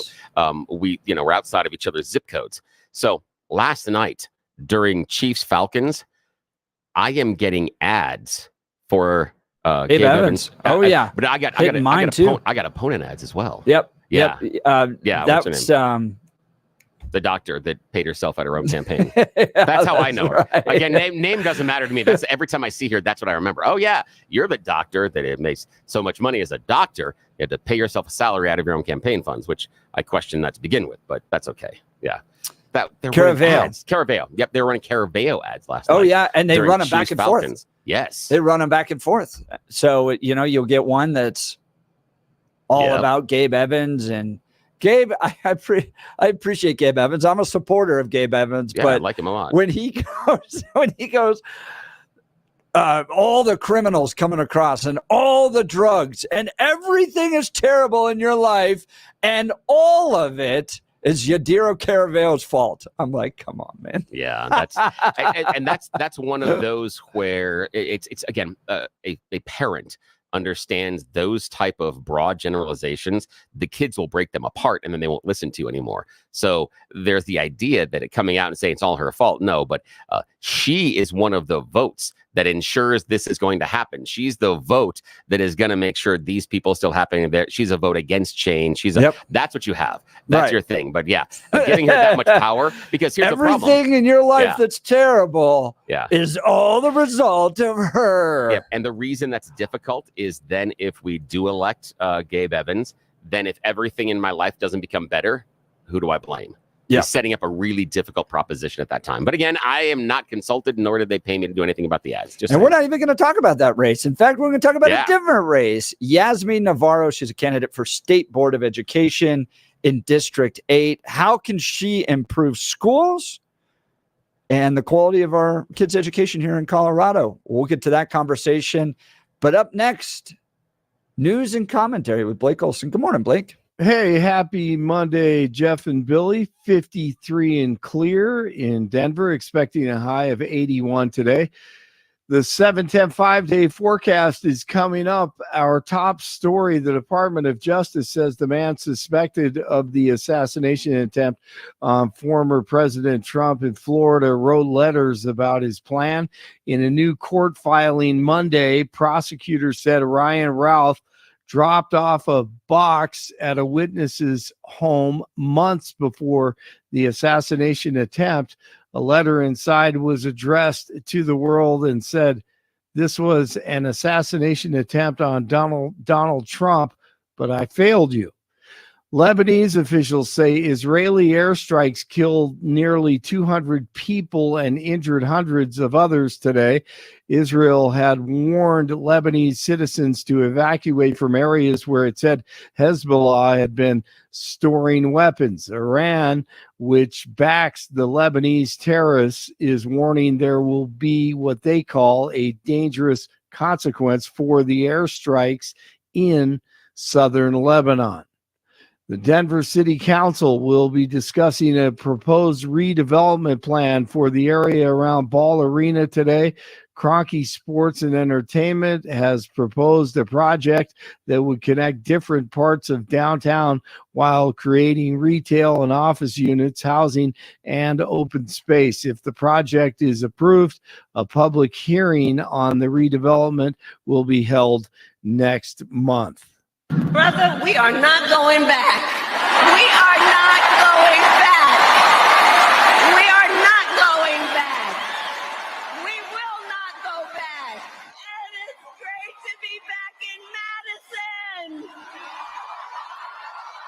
Kamala Khan's not going back. things are great the way they are, and the people cheer. God help us. Kash Patel gives me hope. Is our juggernaut of justice. But we have to marshalize behind them because we have the truth. They don't have that. Kamala Harris does not have a single national security policy that is better than President Trump's. If she did, she would have implemented it 4 years ago instead of stealing his ideas. And when it comes to national security, whether I was serving as a deputy director of national intelligence or chief of staff, the mission was simple when I walked into the Oval Office. President Trump said singularly, we are going to kill the emirs of ISIS. We are going to wipe out al-Qaeda's senior leadership. We are going to end the forever wars. We are going to crush the narco traffickers. We are going to stop the CCP fentanyl. And we are going to restore American diplomacy overseas. I said, Roger that, boss. Who wouldn't want to sign up for that? Let's go. Trump says he'll attend the Georgia-Alabama football game this weekend. That'll be incredible, but the Secret Service has their hands full, and based on what I've seen from Ronald McDonald Rowe, I'm not feeling too good about the security this weekend in Tuscaloosa.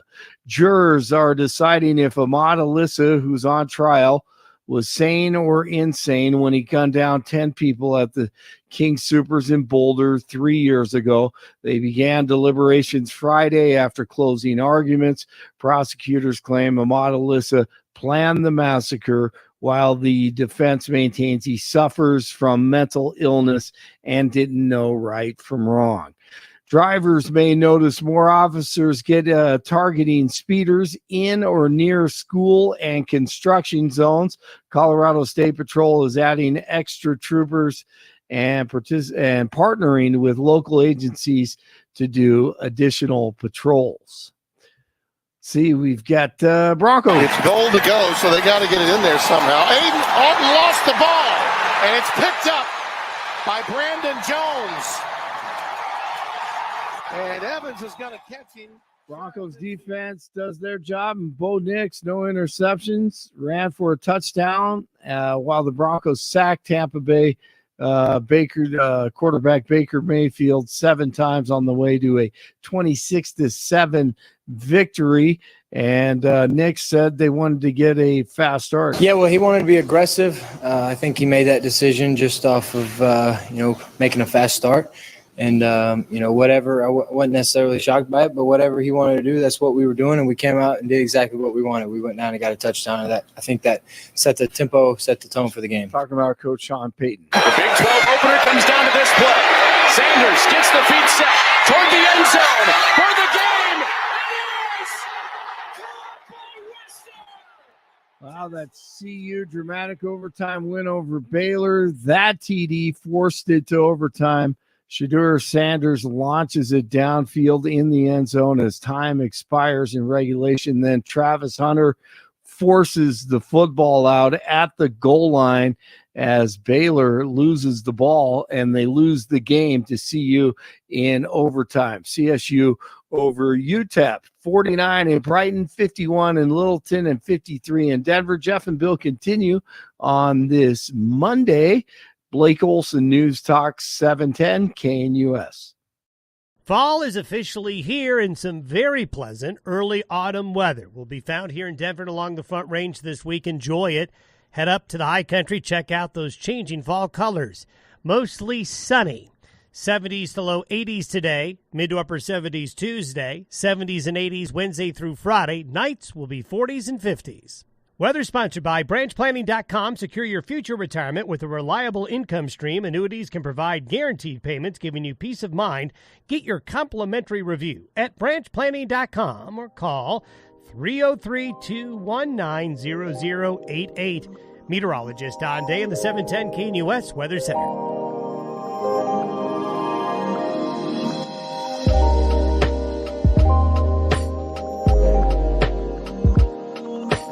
Welcome back to the Jeff and Bill Show.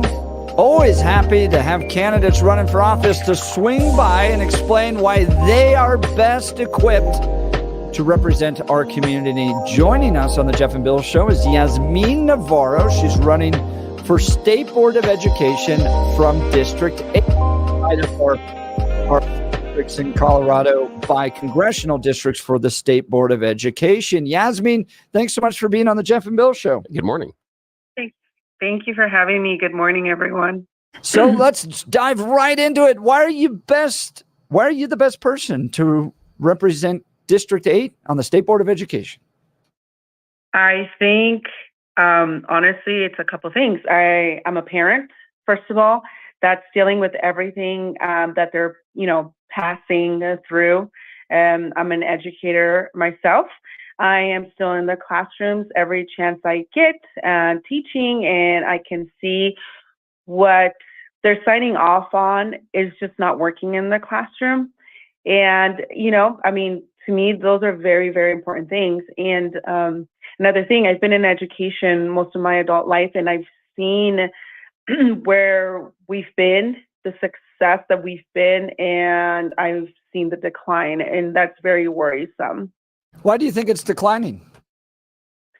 I think we have moved away from focusing on truly educating our children in reading, math, writing, just all of the subjects that we need them to be, productive members of society and globally competent. We are not pushing that. And that's, we're education. That's what we're supposed to be doing. When I walk into classrooms, I don't spend a ton of time in these government-run schools because our kids don't attend government-run schools. But when there's like events, I'll walk in and I'll see on the wall just like what it feels like is every little special interest organization that would like to turn our kids into little advocates for their special all over the wall. And I'm like, well, we're not focused on the basics. Our kids aren't able to read, do math. I think in the city of Denver, middle school 8th graders are only performing at 20% at their grade levels. 80% of the kids in 8th grade in Denver public schools aren't at their math level. I mean, that's a huge fail rate. And yet when I walk into these classrooms, it's like, join this leftist cause and join this leftist cause. It just doesn't seem like we're focused on actually preparing kids to be successful in life. What do you think, Yazmin? No, I completely agree. I see a major difference between a regular public school and when I go into a private school, which I have not worked in as of yet. But going to a charter school, you see the focus in charter schools. I mean, just walking in, you see certain things that are just very academic. There's historical documents on their walls. There's pictures of presidents. There's work that kids have done. I see these things that these kids write, and it's just fantastic. And I know our kids are capable. We as adults are hindering them, unfortunately, and that's concerning. Talking with Yazmin Navarro. She's a candidate for State Board of Education District 8. Her website, Yazmin for Colorado. That's YAZMIN for Colorado.com. So let's get into school choice. How much are you into school choice? Because there's different grades of this. You can be all the way over with me, and we're going to voucherize the state and let people choose where they want to go to school. Where does your line for school choice fall? I think, honestly, for me, it falls under parental rights. I have the right as a parent to decide what is best and where. So the location of what, where it's going to be best for my child. For example, I'll give you a little story about me. My child was not being successful at our local school, unfortunately. A lot of the things that she was learning, she had learned back in kindergarten, first grade. And I'm speaking because we were abroad, serving abroad as a military family. And in a third world country, my daughter received a better education than she received coming here for second grade. So we were able to get her into a charter school. And now she is in her second year of this charter school as a fourth grader. And she is absolutely thriving.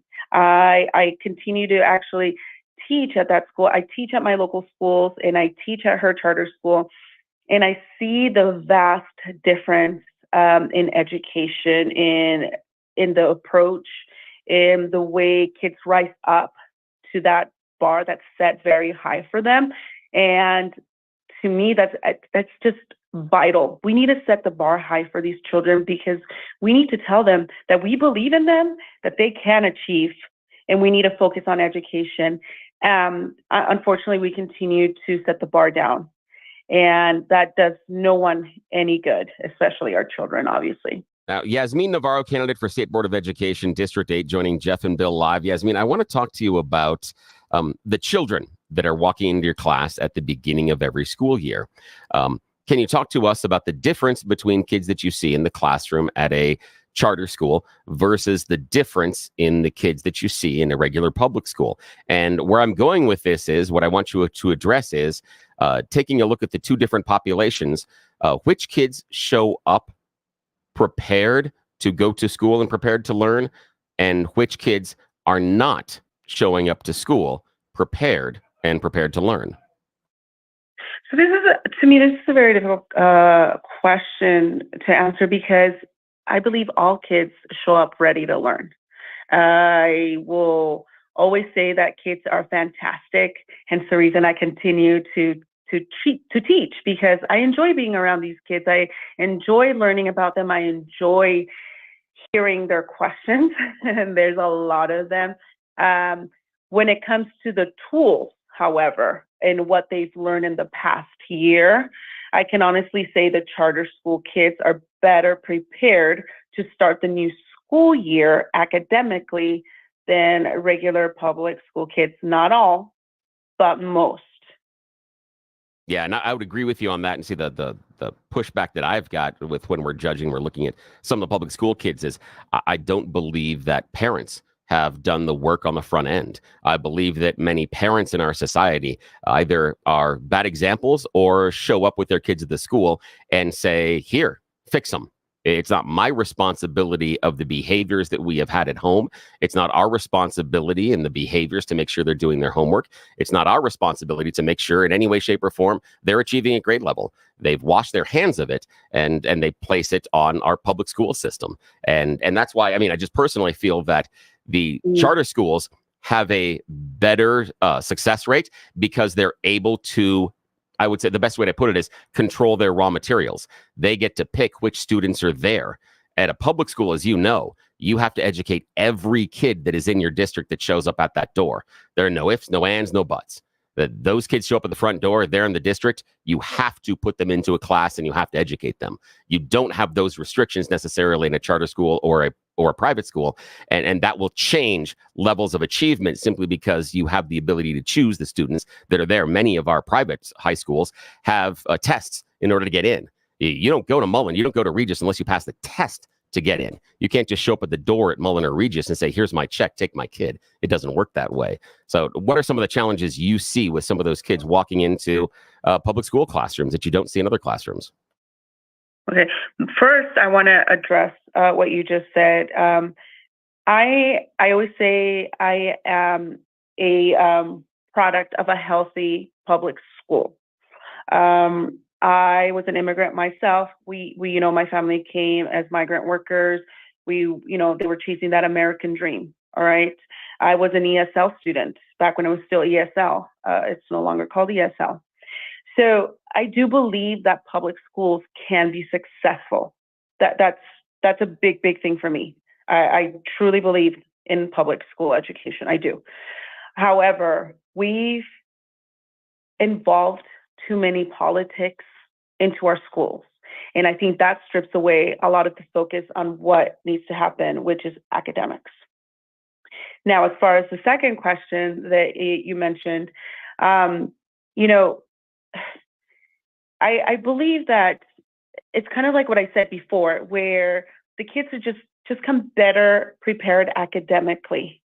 And because I've worked with both sectors, charter, public school, right? I can truly say that, kids are going to be kids all the way around. There is no child that is cookie cutter compared to the next child. And we have to make sure that we address the differences in education.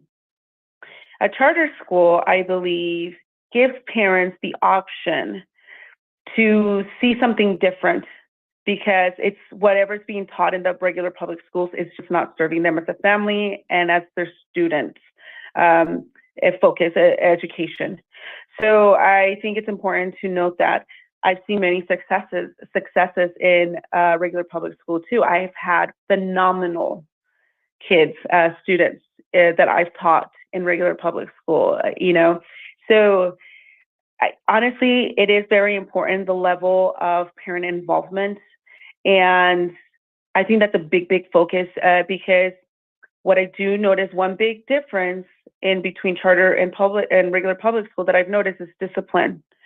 And I can tell you, I walked into a charter school, students are addressing me as Mrs. Navarro. They'll say good morning. They have all these social skills that are super amazing. You know that, they've been getting taught at home to do these things, but also they know what is expected every single day. They know that we will start the classroom within bell rings, we start class, period. Whereas in a regular public school, it takes me 10 to 15 minutes to get my students situated to get started on a lesson, and we've already lost 15 minutes of education. I think you're exactly right. And Yazmin Navarro, who is a candidate for our State Board of Education out of Congressional District 8, I think you're exactly right. And what I will point to is a huge example that everyone will remember here in our audience is the employees at East High School who were shot by a student because that kid had been kicked out of, I believe it was either Overland or Gateway, for firearms offenses already. And we, based on how the state is structured, we had to put him into a school. There was nothing else that we could do at that time. So the only solution that the state has was to take this child who had already been kicked out of a school for firearms related behaviors and put him into another public school in a different district right next to regular kids who, as you're talking about, were trying to achieve as hard as they possibly could. And that's hard. It's hard for a community. It's hard for you as a teacher. It's hard for a principal because you don't have those mechanisms of discipline that you do in the charter schools. You're absolutely right. That's part of it. That's absolutely part of it. I've got 3 things we could do to improve, but when I say them, I will never be elected to State Board of Education. 1, I want the 10 Commandments back in the classroom. Number 2, I want armed teachers. And number 3, I want corporal punishment back in the classrooms. You do that, a little spanking might get them in order. But I digress. All right, we're talking to Yazmin Navarro. She's a candidate for State Board of Education. Yazmin, I want you to give us insight on the current State Board of Education. What's its makeup, and what's it doing right and wrong? Right now, we have, as Republicans, we have a minority. It's very scary to think if we lose my seat, we would have a super minority, and that could get us into a whole lot of trouble, in my opinion. What I think they're doing right is that I truly do believe that everybody that works with children, right, even if it's not hands-on as a teacher or as a principal or things of that nature, they, in their mind, they do have the best intention at heart. Okay, I will give them that. However, the execution is not great. I think that our current state board has focused too much on politics, unfortunately, and a cookie cutter education. And like I mentioned before, children do not learn the same way. I can have a group of 30 students, and I have to figure out how to get through every single one of them. Can you imagine that kind of pressure? Our teachers do this every single day. And I'm just so thankful for all those teachers that do it every single day because they're passionate, because they love their students. And I think we need our state board to get back to just focusing on academics and doing right by all of our children, not just by, what's popular right now, right? And I feel like we've done that a little too much. We need to get back. We need to make sure that these kids are globally competent, that they're productive members of societies, and that we serve our children and we serve our families correctly. Yazmin Navarro, she's a candidate for State Board of Education, District 8. Her website, yazminforcolorado.com. That's spelled YAZMINFOR, and then colorado.com. Yazmin, thanks so much for taking time to be on the Jeff and Bill Show. Yes, thank you so much. Thank you so much. I appreciate it. All right. One of the many things you're going to have to vote on. We're going to get those ballots, and it's going to look like a Bible. Oh, I know. It's mailed to us. Yeah, and the longer it gets, the worse off it's going to be to get all the way through it. Oh, boy. Well, pain. I want to talk to you about QC Kinetics and pain from arthritis and what you may be facing, bone-on-bone constant pain. A lot of y'all think that there's the only solution out there is surgery or drugs. There's this great company called QC Kinetics that has found a way to use your own body to heal. Look, you got that arthritic pain. It's robbing you of so much of the stuff you love to do, but there are effective ways to deal with that pain, and it doesn't require drugs or surgery. This is an exciting new cellular therapy that can get you lasting relief. And the place to go, QC Kinetics. QC Kinetics uses cutting-edge treatments that accelerates your own body's healing properties, revitalizing your joints so you can move again. If you're living with chronic pain from arthritis or injury, you need to know that steroids and surgery and pain pills are no longer your only option. Learn how QC Kinetics can use advanced regenerative medicine to treat the pain, enhance your joints, restore your mobility, and give you long-term relief. Best of all, no downtime. Local medical professionals at QC Kinetics are ready to help you get your life back. This is the future of medicine. Give them a call for a free consultation, 303-900-8986. That's 303-900-8986 with locations in Aurora, Superior, Colorado Springs, and Highlands Ranch. All right, Billy, I want to get to this now. Big new polls coming out from the New York Times showing Trump has strength in the Sunbelt battlegrounds. Interesting. And Nate Silver saying it's a 50-50 election. That means the Democrats need to come up with a contingency plan if Donald Trump is elected. We'll get into these polls to give you the latest update. You're listening to the Jeff and Bill Show. Denver's talk leader, News Talk 710 KNUS.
At this hour, I'm Christina Weil in Dallas, and here are your top stories.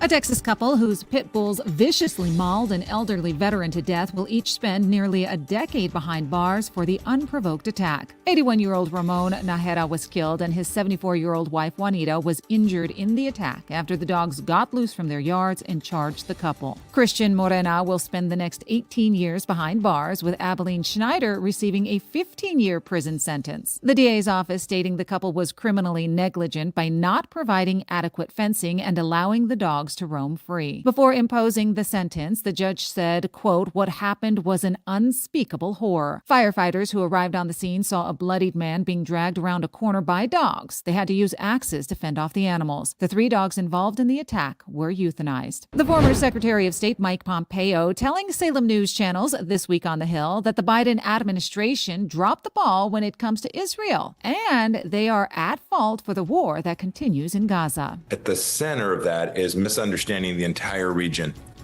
They forget the centrality of Israel to America, to our founding, to our Judeo-Christian values.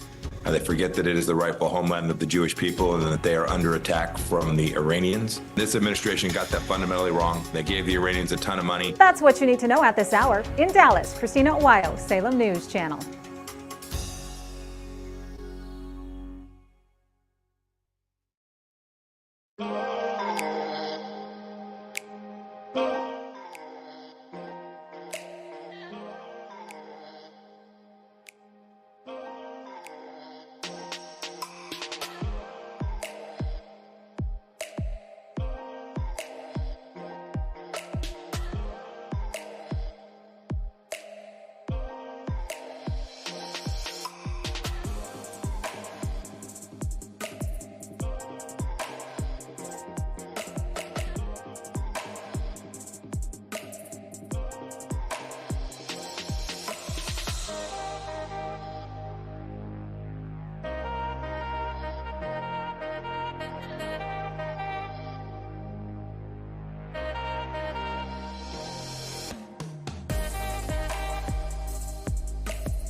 Billy, I saw the video of these guys performing in Russia. Yeah.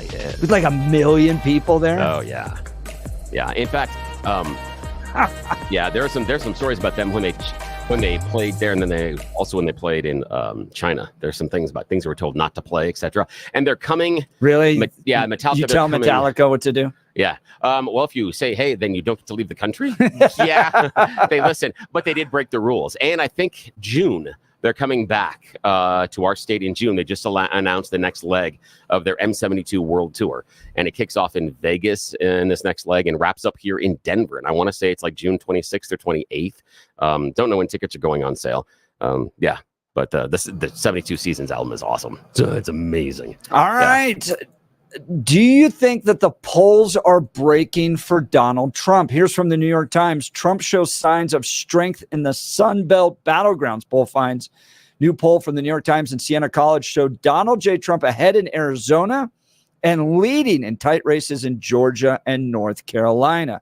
Voters across the Sun Belt said that Donald Trump improved their lives when he was president and worried that a Kamala Harris White House would not, setting the stage for an extraordinary competitive contest in 3 key states. Now, in my map, I do the little 270 to win map. Okay. Yeah. I do think Trump takes Arizona. I do think Trump takes Georgia. I do think Trump takes North Carolina, although this governor thing is weird there. Yeah, that's going to change everything, I think. I'm not sure he takes Michigan. I'm not sure he takes Wisconsin. He can lose those if he wins Nevada, and it all comes down to Pennsylvania. Yeah, I think you're right. I think Pennsylvania is the the Keystone State, but it is the key to the election. I think that whoever takes Pennsylvania is the odds-on favorite to take the White House. I am more pessimistic on Trump's chances than you are in Michigan and Wisconsin. I think those are going to be really hard for him. Well, I just said that he was going to lose them. I don't think he wins those. Yeah, but you were there. I think he's going to, absolutely. I don't think I don't think it's so close. I think he's going to lose those. And I think that North Carolina has just changed based on what's going on with Robinson right now, the candidate for governor. I think that's changed that state significantly because I believe it was so razor weird thin. to me. Yeah. And I don't know all the details. I saw it come out. I saw this like scramble on Twitter for 45 minutes where CNN's going to release this big thing. So I'm sitting there and like refresh.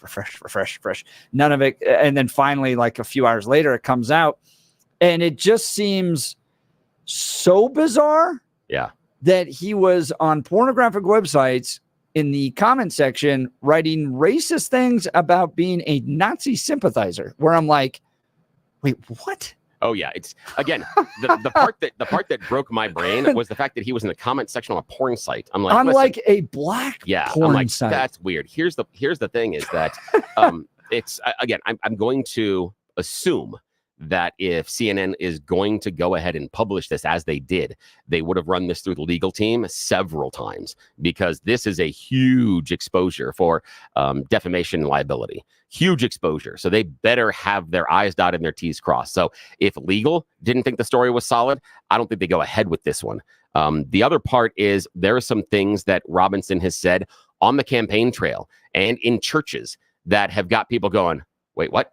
And I think whether or not these allegations are proven to be true, it will, based on bias confirmation, that if you had any questions about him before, this will reinforce those questions and pull you away from him. Because again, we know that in the last 6 months, inside of a church, he said that some people need killing. That's a huge statement to make when you're running for the governor of the state. And so when he says things like that and then talks about being a black Nazi or talking about the fact that he thinks that we should still be able to own slaves and women shouldn't have the right to vote, all of those things are easier to think he did because he's already made this one outlandish statement. We have another one in the last 8 months where he basically said he didn't think the Holocaust was such a bad idea and didn't exist. So we got some issues. So once those phrases come out, it's easier to believe the other ones. Was that the one where he was asked? Like there was a question, he was responding to a Candace Owens question. Yeah, I think that's the one. And would you rather have slavery or not women vote or something like that or whatever? But it seems convoluted. Yeah. And in his porn comments, he talked about wanting to own slaves. In his porn comments, he talked about how women should not have the right to vote. So this is prior to him even getting into the political sphere. Again, if true. And that's the difficulty is I think it's going to be bias confirmation. If you are a Robinson fan beforehand, you're going to ignore this as the media trying to tear down your guy. But if you had questions about him or didn't think he was the right guy before, this is going to confirm your bias and probably push you away from him. I think North Carolina is in a lot of danger for the GOP right now. Let's look at Nate Silver's Silver Bulletin. He's got Trump up, but only by 0.1%. in his North Carolina polls. So that one will be close. We'll have to see how the Mark Robinson stuff comes out. I'm more optimistic. I'm a lot more optimistic on where Trump is now than I was 2 or 3 weeks ago. Yeah. Now, here's the thing with Nate Silver's average. Again, Nate Silver is no longer with 538. He disagreed with the people that were in charge of 538 on how they were weighting certain polls. He's broken away. He's now weighting his own polls. I have some questions on both some of the polls that 538 weights and some of the ones that Nate weights. I think that both of them are giving outlier polls a little bit too much weight, but I feel they're trying to course correct for something they see in the larger electorate. So I will give them the deference on both sides.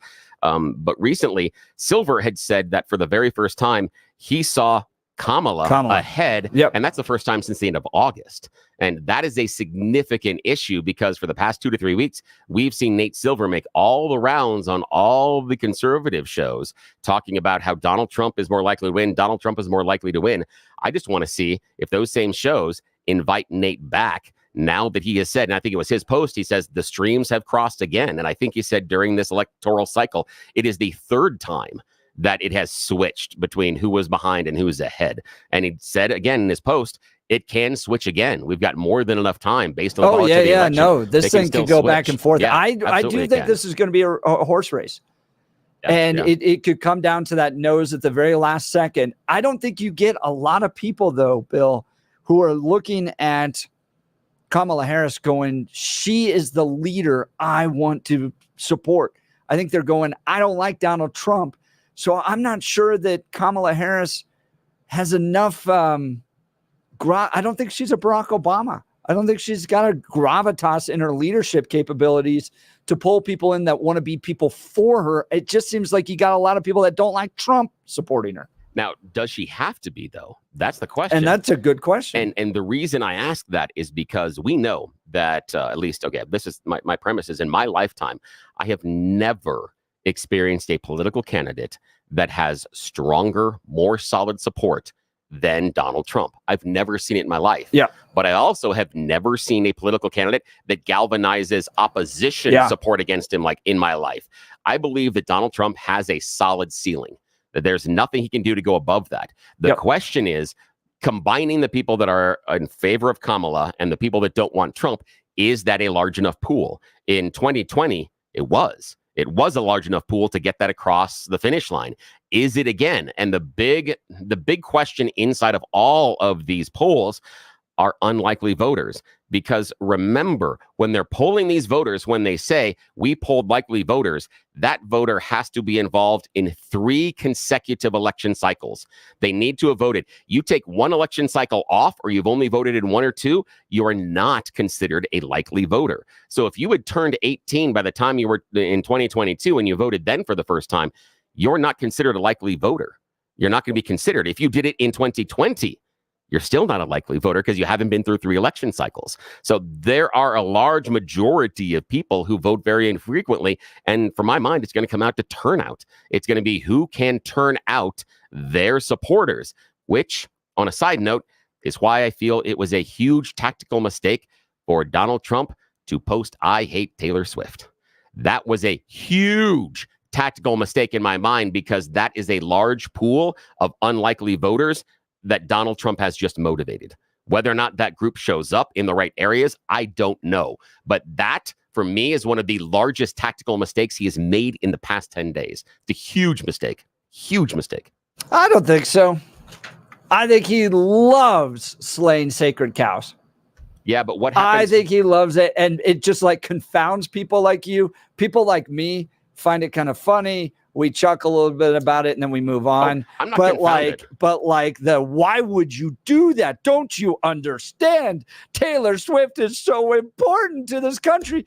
And then he's just like, sacred cow. Oh, no. Wrong. I'm not confounded. I'm saying it's a tactical mistake because the Swifties show out.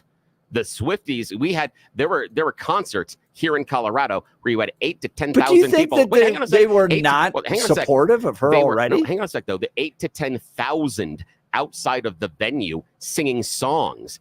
They weren't people that were ticketed on the inside. People. Yeah. But do you think that they're not Kamala Harris supporters already? Here's the thing is, with the abortion issue? I'm not certain if they were engaged or not in voting, because remember the demographic. The demographic that she's appealing to are some of the most unengaged voters, some of the most unlikely voters out there. And what Trump has done is given a whole group of unlikely voters a reason to vote. That, for me, is a huge tactical mistake. Huge tactical mistake. Whether or not it'll make a difference, I don't know. But I think it's a huge mistake because he's given motivation to a bunch of people that might have just skipped it and stayed home, regardless of what Taylor said. Yeah, I think they're already motivated over the abortion issue. They're liberal, progressive women all in for T. Swift and Kamala Harris and Oprah, and they're so excited to see J-Lo on there.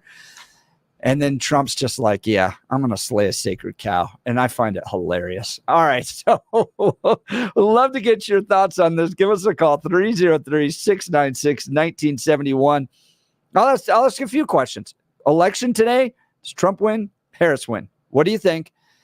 Did Trump make a tactical, strategic mistake by tweeting, I hate Taylor Swift? And then, how's North Carolina going to go? Is this Mark Robinson a big issue? I don't know. It's hard for me to even believe it. It seems so outlandish, but I'd love to hear from you. Give us a call, 303-696-1971, or text the show on the Dan Campos Law text line at 720-819-5115. For many of us, it's happening. Your hair is thinning. Your crown's disappearing. Maybe hair loss has you feeling your identity is lost altogether. Well, I've got good news. It's an incredible yet simple one-day treatment that starts growing your own natural hair the very next day. And it's guaranteed to grow for life. It's the Advanced FUE from Advanced Hair. We've all seen the pills and lotions that come with monthly subscriptions.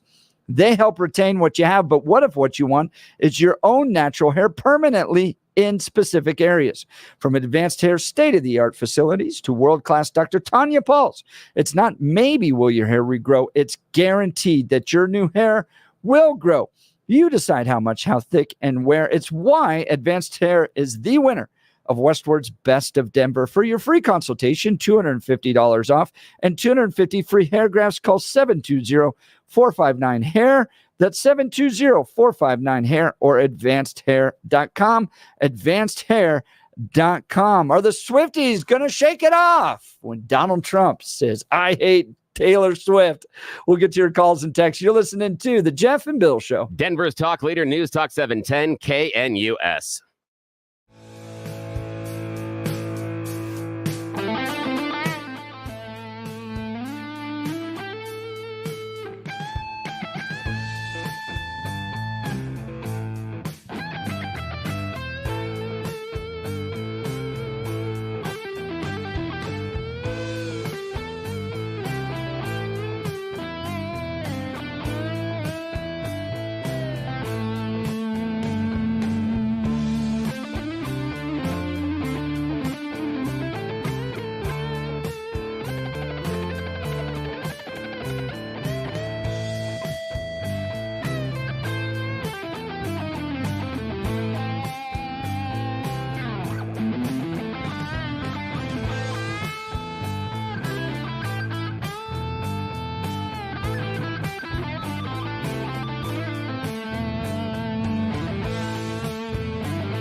It's going to be nice today. Mostly sunny, 80 degrees.